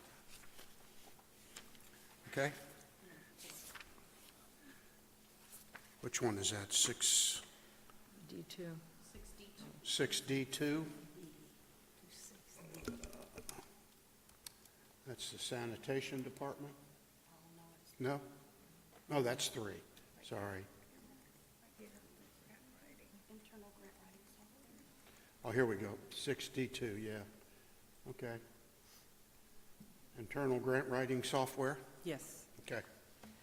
This is another thing we put on there as far as with the grant writing and trying to get grant funding, applying for more grants or what have you. I guess you're all aware of the dilemma that we've been going through for the last couple of months, trying to figure this out and put everything in one place. So, and it also, the same thing will work with our CIP, our budget. It put it all together, give you one calendar, put your deadlines, your dates that's coming up, something that you need to do for grants, capital project, and the CIP. So it's kind of putting it together instead of you kind of, and I guess with the budget time, you know, get confusing with the CIP or whatever the budget stuff. This should kind of help kind of identify what's going on and to what level it is. So with this software, it would kind of combine projects, or you can separate projects out, because when the town administrator left, the engineer left and the grant girl left, it was a nightmare trying to puzzle that stuff together. So with this software, you can assign tasks between staff. Unlimited amount of people can go into the software and see what's going on. And if there's something that happened with the project, price change, funding source change, the project change, the software tracks it. So it's going to help us on so many levels. And you think with our personnel, we've got the capabilities to do our own grant writing? Not yet. So there's still some more training that is needed. So there's a learning curve right now. And so we're kind of trying to... But we still have the capability of saving a lot of money versus hiring another grant writer. Absolutely. That's We're the, talking about grant administration here, as opposed to grant writing. Eventually grant writing, but right now it's just administration. Right, this is the gold standard for administering what we already have. That is correct. oh, okay. But you can also write grants within this program. Cool. I mean, Yes. you can Yes. find grants, you can, federal, state, you can see them on there. Some of the local, you may not see them, but most of the federal and states is within this software. So it can be a grant writing tool. I think also foundations and corporations, Yes. right? I mean, Yes. this is like any grant that's out there, they've tried to find, put it out there, then you have to then search for, okay, I want this, and it will give you, call it the state, the federal, and even, I think, corporate and foundations. All of them in there is, I mean, the possibility is endless. And then on each one of the grants, it'll show you the last person who got this grant successfully, this is the application they use. So basically, you can use that for your template, and just build on it based on what project you want. So, I mean, it's just endless. You mean plagiarize? So, so I'm very supportive of going to something that's standard. I just have a few questions. Do you know what other Florida municipalities use this today? And maybe So- go ahead. Right now, pretty much everybody is using this one software because it was Amplify and then it was eCivics. So what they did, they bought out both of those softwares, and then they kind of merged them they took the best of each one of them and put them up under one software. So basically, if I go out there and try to find something, it's going to be a lesser of. But this was pretty much the one that everybody is using. So. What Rachel didn't mention is that this is highly supported by the Florida League of Cities. It is highly supported by the Florida League of Cities to the point where the president of the Florida League of Cities will sit in on the demos because they believe so much in this and what it will bring to the municipalities, especially the smaller municipalities who don't have all of the resources to manage things like this. Okay. And it has a lot of additional components that we are able to utilize, that we can use for future planning. It has, I mean, when Rachel says the possibilities are endless, the possibilities are endless. And then it knows the requirements of each of the individual grants. Correct. Is that correct? That is So the question I have is like how we could prevent something that happened at year end, where Kevin came in and said we had to have these emergency meetings because we hadn't obligated things and we need to have approval to issue a purchase order. So if we would have had this software in place, I'm guessing that that would have alerted us way early, and we could have prevented that Correct. because- unfortunate situation. Because a lot of time the information is in one person's head. One person knows the information. But once the information is put into the software, I mean, it just unlimited users can go in there and look and kind of see where the project, what happened to it, when did it change, how much did it change for? Because we had a lot of projects that went over budget. So this, you put the budget in there, everybody can see it. I mean, you just got more eyes on it to kind of catch stuff as it goes. Mine is more, though, the requirements of the grants are all different. And so in this case, it isn't as much the budget, it's there was a requirement. I mean, it was a sizable grant that we had applied, 2 years earlier, and one of the requirements is by the end of this year, all funds need to be obligated. And so that's where I'm more interested in. I'm assuming that the software is going to know all of the different individual grant requirements and alert us somehow. There's an obligation coming up at the end of the year. This is what you need to do, versus just you're overspent in the budget and things like that. So within the software, you're going to take your requirements and you're going to put them as a task. And then you're going to take your task and you're going to assign them a deadline or a date. So then you put them in your timeline, which you're going to try to track these by the dates and by task. So every checklist or every requirement is in there. So then once you meet it, then you check that off, it's done. And then you go to the next task list until it all is completed.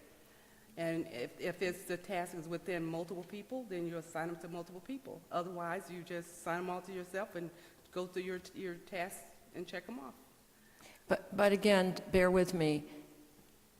The software knows the grant requirements, right? I mean, what I'm hearing is the software has found all these grants that are available. You go out and you apply, and then once you're approved, I'm assuming that software knows what the requirements were of this grant, what needs to be obligated by what date, what needs to be spent by what date. Those seems to be the biggest requirements of grants in that.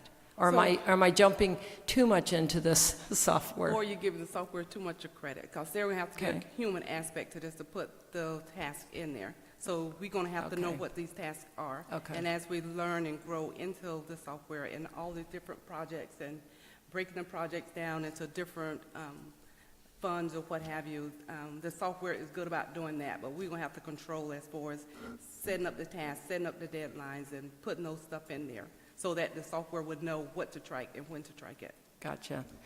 How easy do you think it is for staff to learn? It looked very, very easy to me.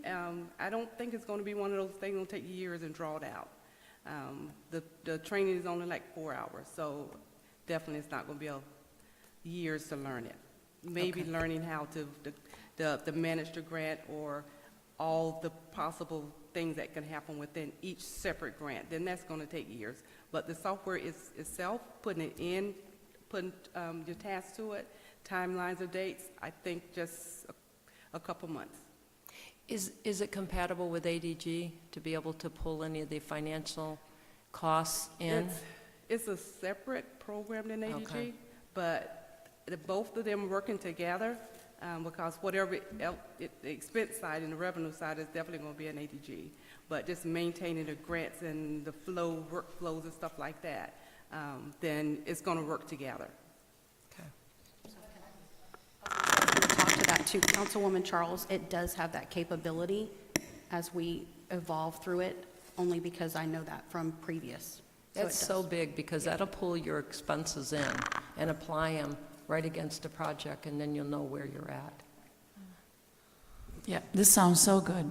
And even though it was recommended by Florida League of Cities and so forth, I did a little background checking, and the reports were that it's user-friendly, and they have good support staff, and the only drawback was integrating with other financial systems. But it's going to save ourselves. I think it's definitely worth it. Yeah. Charlotte, I had one question, is in the literature I read that we can get a discount if we sign up by June 25th. There was a date that we had to sign up. But then the next sentence was kind of troubling, where it made the comment that if the League of Cities decides to renew this contract or not. So I didn't know what that even meant. I mean, are they considering not renewing it? I think what they do is just like with our budget process, it's contingent based on if council going to approve it every year on the budget. So it's Florida Legal City. I don't see them going anywhere, but they just put it out there just in case Florida Legal Cities don't support this. We're just going to put that clause in there, and that's what she told me. I'm trying to think where I read that. It was like an odd. Oh, it's actually under UNA as a partner with the Florida League of Cities, limited time to accept the proposal 6/15/25 due to FLC renewal. Right. So what I didn't want to do is we enter into something and they're backing out of something. That was kind of where I was wondering what that renewal. And I did ask that question, so what's the possibility that we won't get that discount? And then she said, well, it's one of those things that every year that is based on their renewing with the software. And so, but they had no indication that Florida Legal City won't support it.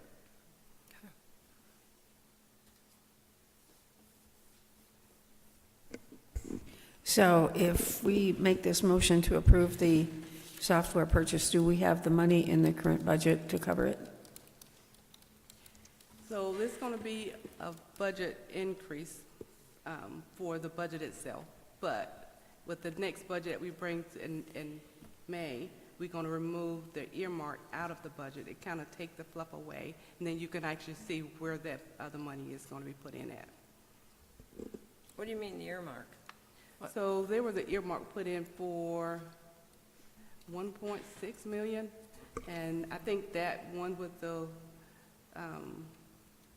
The federal earmark we announced was 2.5, started at 7 million, was reduced to 2.5 million by Congress, and then when Brother Trump was elected, it fell out of the budget. It was cut. But that was All for of the earmarks that was were septic cut. to sewer, right? That Is was septic yeah, to septic sewer. to sewer. Has nothing, I Yeah, don't it- see the connection with this, though. No. It was one put in there for the police department, and that one was 1.7 that he put in the budget. That one went away as well. That was not a federal. That was not the federal. Wait a minute. If it was, I don't know about it, I I should say. think it was. That was a $1.7 million state appropriation that didn't make it through the state. State. USDA, yes. Yeah, that was USDA, No, yeah. that's USDA's loan. There was a legislation grant at first, and that's what you're saying got pulled off. What Rachel is saying is when we come back in May, we're going to do a mid-year review snapshot because we're right now at our 6th month. So she's in the middle of finalizing, well, trying to finalize everything for our audit. So when we come back in May, we will present a snapshot, and she's going to pull out things that were in there that we thought we were going to get that we did not, that were on our budget, is what she's saying. So when that comes out, she'll be able to give you a true picture of where we are and how this is going to affect the budget. So we don't know tonight whether we can afford this yet. No, we can afford it, but it's going to increase the budget because right now it's going through every department that actually have a grant out there.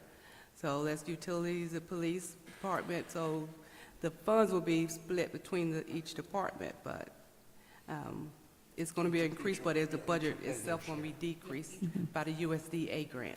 Okay, okay.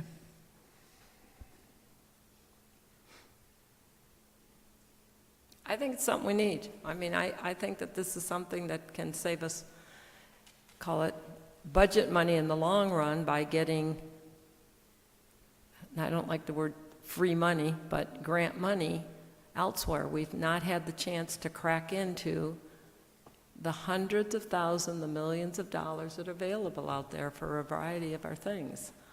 And I would just ask, as we had this discussion earlier on the budget, right? Here's another item that's not been in the budget, but this one that is also critical. So what it means is that somebody is going to have a shortfall somewhere.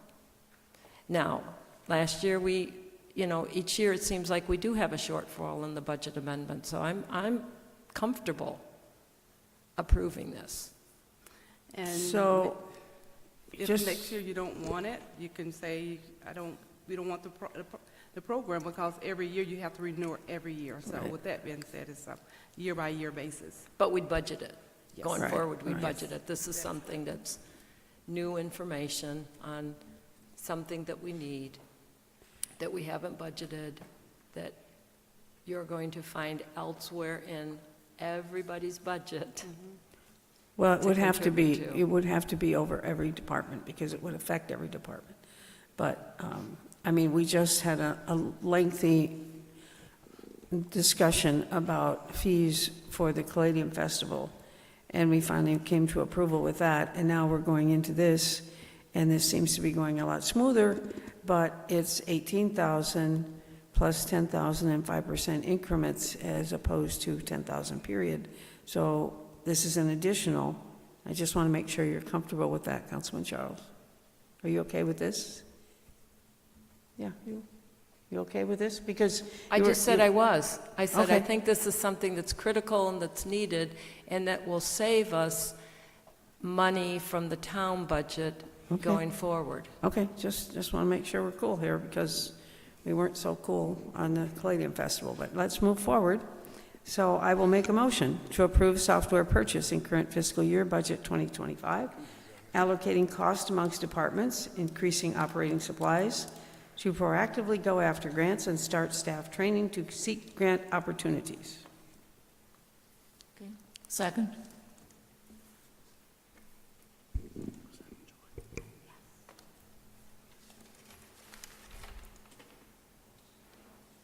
So we've got a motion and a second. Any other discussion? Hearing none, we'll take it to the audience. Did you want to contribute? You want to come to the podium? Bring it back, poll the council. Councilmember Hayes, Yes. Councilmember Eberhardt, Yes. Councilmember Worley, Yes. Councilmember Charles. Yes. Okay. 6D3, budget amendment, sanitation department, public works.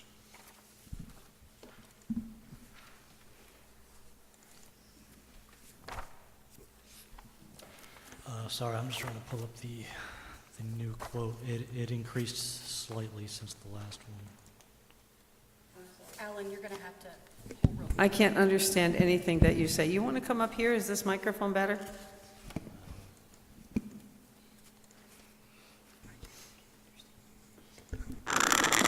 I'll go ahead and read it while he's coming up. The number 22 claw truck has engine damage to the number 4 cylinder and requires an engine replacement. The vehicle is only a few years old but is out of warranty. And then this morning, Alan stated that he received a new quote, so I'm not going to quote the amount that is here, and he'll be able to elaborate a little bit more on that. So they did a driving test after replacing the engine, and a new light came on for a DEF header that had failed. They revised the estimate to replace that. Alan, pull it down just a little bit. The new total is $44,981.28.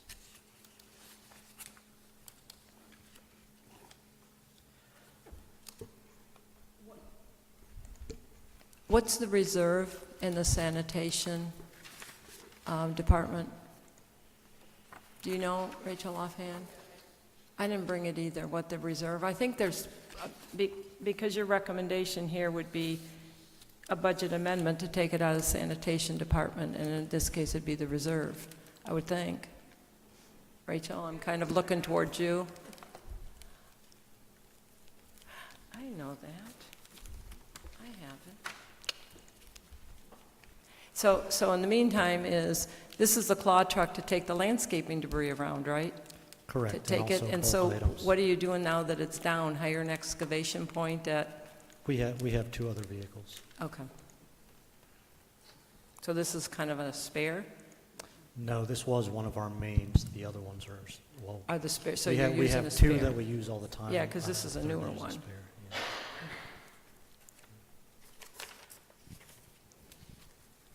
So the reason for the $29,000 cost for the long block on this motor, even though it's a rebuild, it is direct from the manufacturer, so that comes with a 1-year warranty. If they were to get it third party, it might have been a lower cost, but it would have no warranty.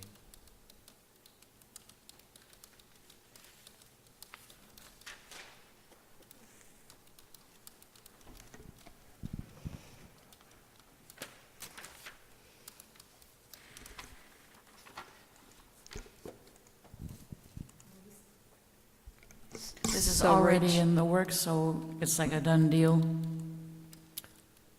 We haven't paid them yet because we don't have a final invoice yet. Pardon? We don't have a final invoice yet. This was just the most recent. Okay, but it's in the process of being worked on. Correct. So you're just asking for a budget amendment? Yes. Councilwoman Charles, this will actually come out of his budget, so his budget will be increased by the same amount out of repair and maintenance. It come from the sanitation budget. That is correct. So he basically increasing his fund balance. Okay. Where does the money come out of to increase that? You can't just add money from nowhere. Where does it come out of? Out of his service fees. Out of his what? Service fees. Okay, thank you.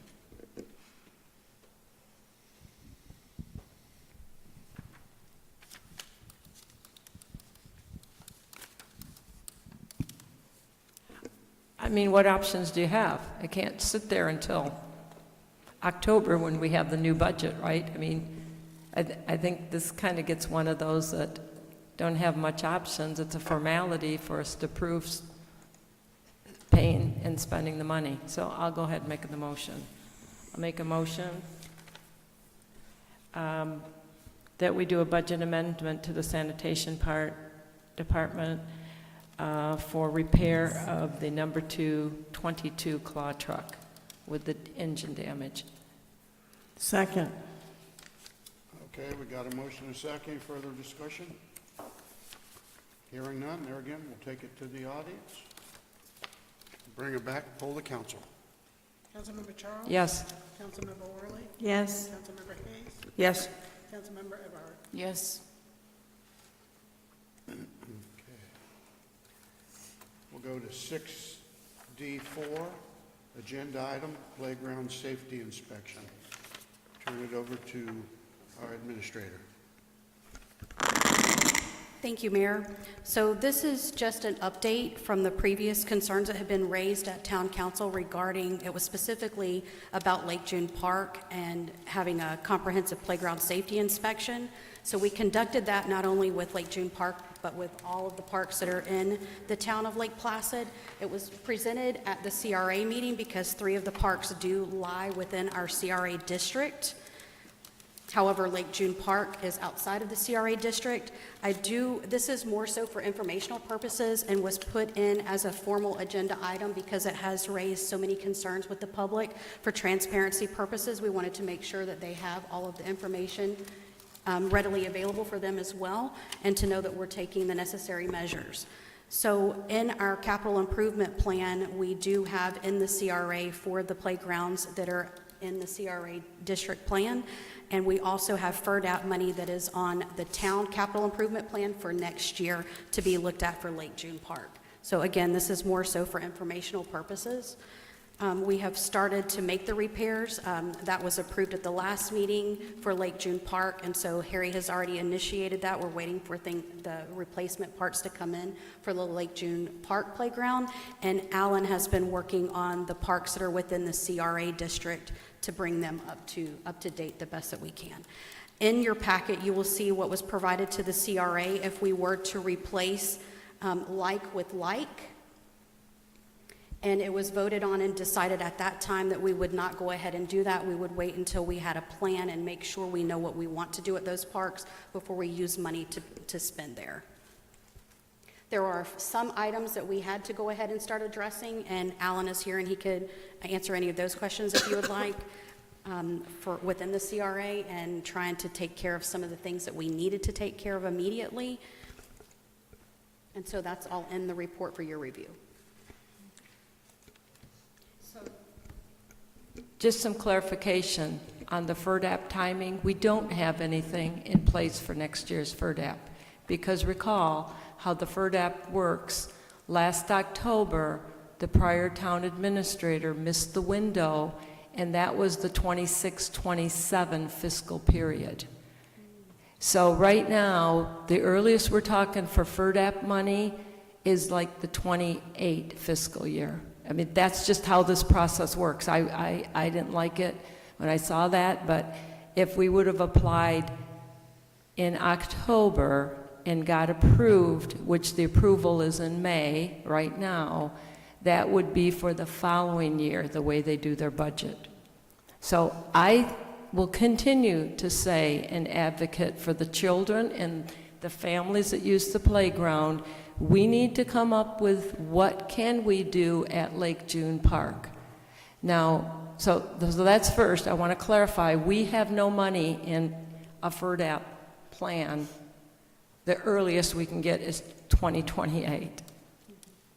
Okay, second is, do we know when regional planning is doing their workshops? Because clearly you would want feedback from the people that use. I have my opinions from going to parks with the grandchildren and that, but you would want the people at Lake June Park to be able to give that feedback on the variety of type of equipment. So do we know when they're planning their workshop for the playgrounds? You mean through the TDC is what you mean, through Tourist Development Council, the grant we got for that? Whoever's given the master plan for, Okay, Parks and Recreation. So it'll be announced at the TDC meeting in May, is what I was advised of, and that's because, Councilwoman Worley, you could speak to this too.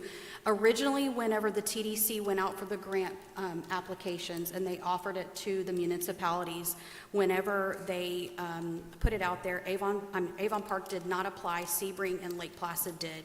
So then they brought it back and said that they could get more bang for their buck if they got all of the county at once.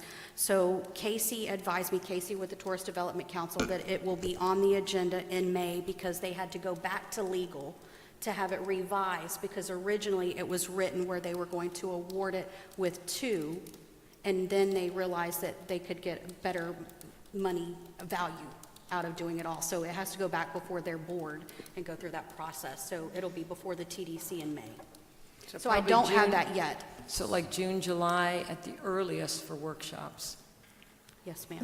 So I just want to interject here. At the CRA meeting, you were not here. I listened to it. And yeah, but remember, if you listened, I was advocating for you, because I said, I don't think that we should just make the decision to have, these particular playground equipment pieces, that we should have a workshop, and if Councilman Charles was here, she would want to have a workshop.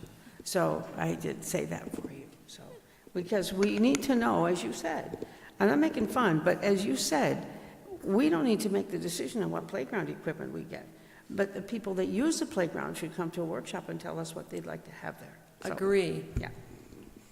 But speaking on half of the people who use the park, is we have nothing planned because we don't have money budgeted. So I think there's an issue there. So we've got to come up with earlier than 2028, and maybe, Rachel, your new grant writing software is going to quickly show where we can go get playground equipment grants. I'm hopeful for that. On the inspection report, real quick, we, at a previous meeting, agreed to buy parts, right? Replacement parts and things like that. But this inspector's saying, as soon as possible, remove equipment.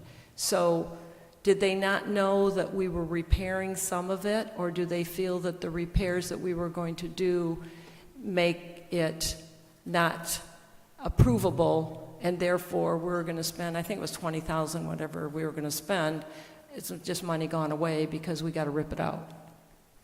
He said that the reason why he puts in here as soon as practicable, if you see it on there, is because it's going to be dependent upon how quickly we can do that. And Alan was in, and Harry they were both in this meeting with me, but that's the way he explained it. He says we do need to remove it, but when that was the verbiage he kept giving us. But some As of it's soon as already been removed. Yeah, we started. The climbing removing- walls and things like that are gone. I mean, it's like, so, but we were going to buy replacement parts or repair parts. Yes. So that's the ones that Harry did for Lake June Park that were already ordered. We're just waiting for them to come in. And that's fine. The inspector was fine with the repairs that we were going to do. Yes, ma'am. So the last comment I have to make is, over a lot of the meetings, Mrs. Heath came up and constantly told us that the equipment needed to be repaired, was unsafe, and things like that, and a lot of people just kind of shooed her away. I want to go on record to say that I appreciated what she said about the condition of and the safety, and I think this report's supporting that.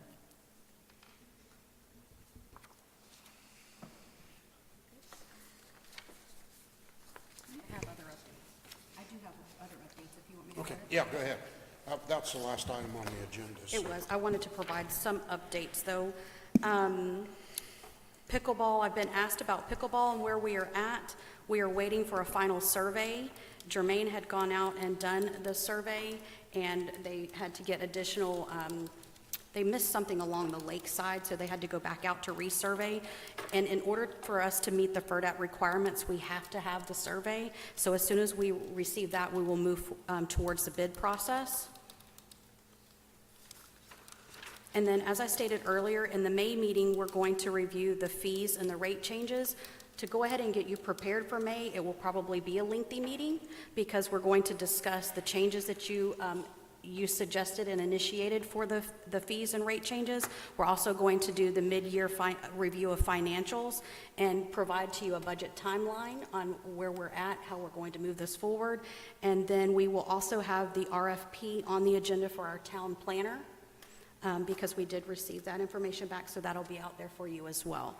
I do have FDOT meetings that I will start attending between Alan and myself. They have them on a weekly basis, and they provide the updates. I will work with Eva and Tina so that we can ensure that the FDOT updates will go on our website and also out in the Nextdoor app so that everybody is aware of what's happening. They provide information, and then through this process, we realize that it's not getting out to the public. So they provide us with a weekly progress report that talks about any of the lane closures that will happen. And so right now, Wawa, the entrance only, the driveway on US 27, that is an upcoming driveway closure. The mobile north driveway on US 27, and then it says, please note, south driveway and all driveways on Dow Hall are open. So and the chief is going to sit in on some of these calls as well, so that from a safety perspective, he'll be able to provide input and get the information into our residents' hands quicker opposed to later. But those driveways that you spoke of have been closed since the project started. That's not new. And it doesn't seem like there's any additional pavement being put down in front of Wawa or in front of the mobile station.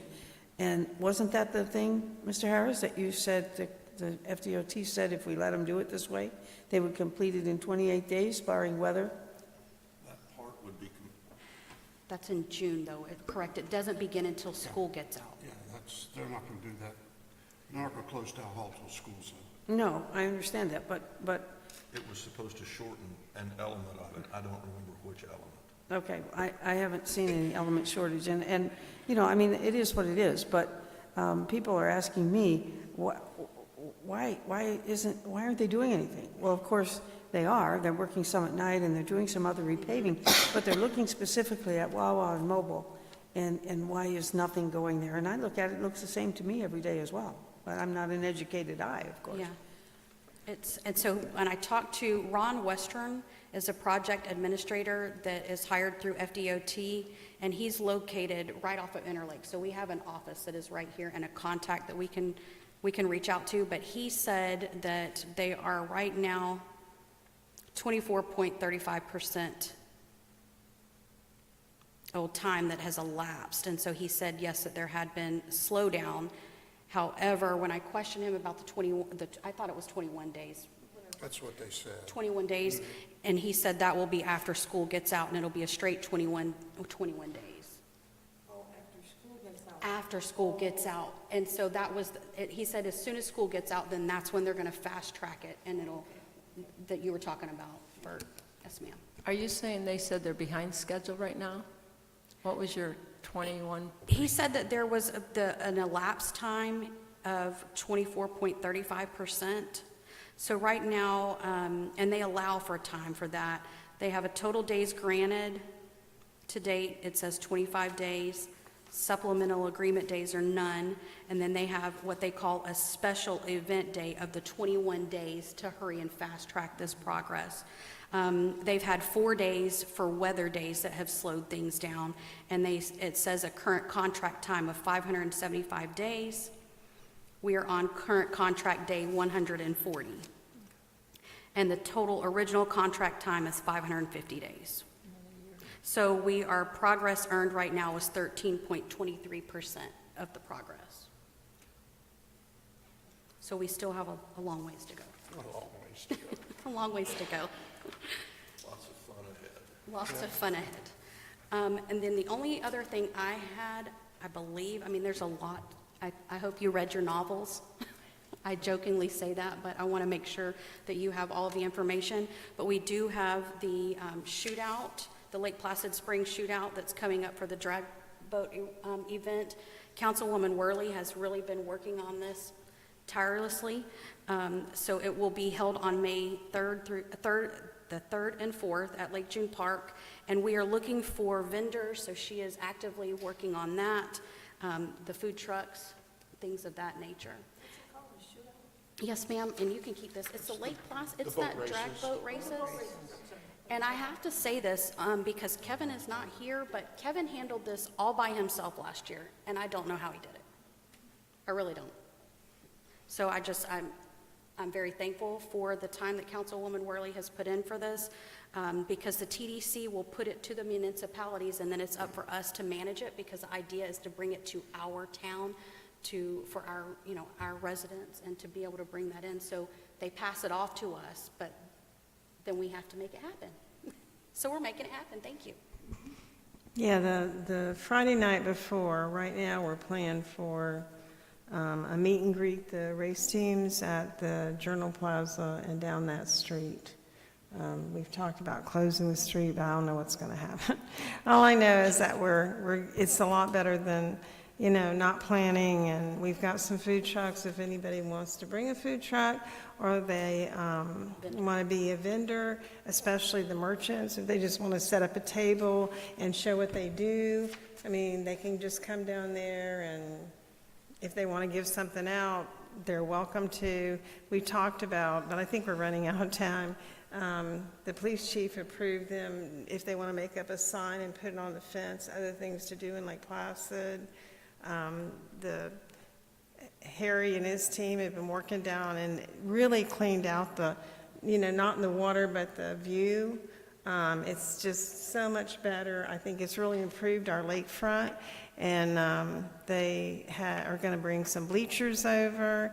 The man that has a second dock in Lake June Point has agreed to let them put the laser on so they can even do a better race. So he's agreed to let them come on his property and put the laser on his property.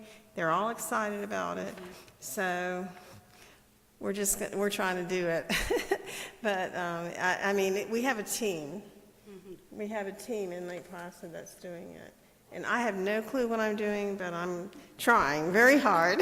And if anybody wants to come and join in, I think it's going to be fun. We've got the extra bathrooms open. And we've got the race team this year is all wrapped up in one area, so we've got the scale move that, I didn't know they weighed the boats, but they weigh the boats, so. Anyway, all that's gonna happen. It's gonna be, I think, a great event. So last year, these were a couple questions I threw to Kevin's way, so since I guess you guys are filling in for Kevin, you know, one was, they're going to be providing their own police, their own security services. That's what they did last year. We didn't get involved? Yes. Right? You're not providing security or police services for this event? Yes, ma'am. Council approved the waiver for that. Oh, yeah, here we go again. How much did we approve? I don't have the exact Because number last on year, me they right now. provided, that was one of the things, and it was, no, they provide it because it's their boats and somebody has to be there overnight. They provide it on the water. They provide police services on the water, and so the sheriff's department will They be there. have hired the sheriff's department to come out with their boat on the water, On the water. And then you're providing services, on the land. and we approve that. Yes. Okay? Second is somebody looking at the insurance to make sure that we are on their policy for We've fully received it. insured if there's something that happens? Yes, we did. We received the insurance already, and Rachel can attest to that. And we're gonna have a car show in addition to that. They call it Show and Shine one day. So it'll either be, he hasn't gotten back with me Saturday or Sunday. They're gonna come and bring the car show. Okay. Okay, anything else coming before the council? I just have two comments real quick, since we're going down. One is, great job on the microphones. The sound system, I think, on all of our mics is working quite well. So I know that there's been work, like 2 years in the making, to finally get that pretty clear.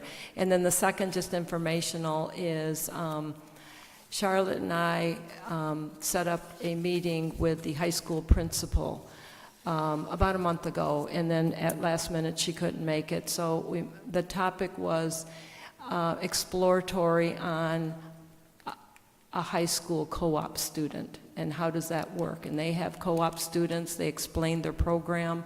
I think it's very exciting that you could get high school students, and he explained the different curriculums that they have, everything from, of course, accounting and finance to web design, and even welding and that. So something we're going to look at more. We're looking at the details, but you know, we could have a high school student for $10 an hour, 20 hours a week, that could really do some of these tasks that we're just not getting to. You know, I think of the microfiche, all the scanning and things that you need to get done. So anyways, more to come on that, but I think that that is just, to me, it's excellent to partner up not only with the school, but also with the student and then the town. Thank you. I have two more things. I'm sorry. No, you're okay. The wastewater treatment plant, it was in your updates from Burt Warner, but I wanted to just put it out here that the construction is on pace for completion in February of 2026. The second crew has started on site to help complete the clarifiers and begin construction. It's approximately 17% complete right now. And then he's not here, but we do have a code enforcement officer. And he sat over in the back corner here if anybody didn't meet him. And since he's not here, I'm still going to read what I had planned to read. And when you meet him in person, then you can welcome him to the team. I'm pleased to announce Justin Peck as the Town of Lake Placid's new code enforcement officer.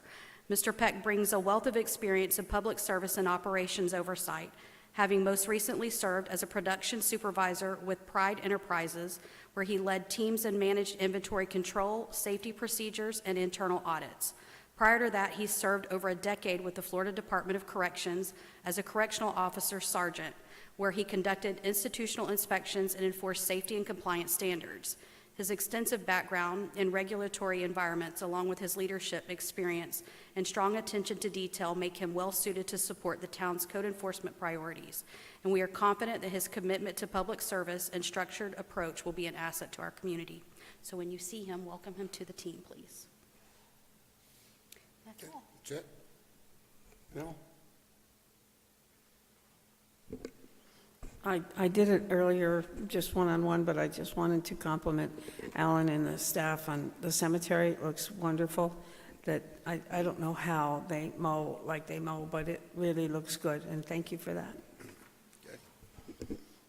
Debra? I just wanted to say that our team, they've been working so wonderfully with me on this whole project, and like I said, I don't know what I'm doing, so they're making me look good. But anyway, I also had a couple that are just moving to town, and I know this is getting big, like it's just like pickleball. It's called disc golf, and it's very inexpensive. They're willing to work and raise the money if we could find a place to put it in the park, but I guess there's a few in the county, but they can meander through around, so they don't have to take up a lot of space. And then evidently they bring their own disc and everything, but they play 3 or 4 times a week. So I think that maybe we should look at that as incorporating it as some kind of new sport, because people evidently love it, and it gets people out and getting outside and exercising. So I just wanted to bring that up. I think that's a good idea. I was out at Lake June Park and just kind of, walking around checking things out, and there were 3 guys out there with the disc golf. And the beauty of it is that you can, it's portable. They just brought their own stands. They take them with them when they leave. And they showed me on their phone apps of all the disc golf clubs and places, and there is nothing around here. So when we were talking about niche sports, that would be one that we could fill. I've seen that before, and it's actually been around quite a long time, but it's quite popular, and people really do love it. And as you say, it's portable, and it's a lot of fun if you can throw the disc. I'm terrible at it. And I think there is one in Sebring. Okay. They gave me Sebring Municipal Golf Course has just put one in. That's right, that's where it is. Okay. We had soccer golf for a while, where we had soccer balls, and you would we had a different green, if you will, and a different flag, and you would take the soccer ball and kick it around and get it into that, but it didn't take off. But it was about 2 summers ago we did that. All right. Any comments from staff? No? Town attorney? Not a word. All right. On a light note, from our sister city, Lake Placid, New York, we got a donation from, was it a middle school? Middle school for $300. They didn't specify what for. They just sent us a donation. So we're in the process of drafting a nice letter. And then when we get that done, I want to get everybody out here. We'll take a picture. And I want to send it to them and just thank them. Once we determine if we want to put it towards the parks for, for our children or whatever we want to do, we want to put in that letter what we want to use the money for. But I thought it was a great thing they did, and I want to make sure that we thank them for that. So, but that'll be coming up probably our next meeting. Okay? All right, if there's nothing else to come before town council, meeting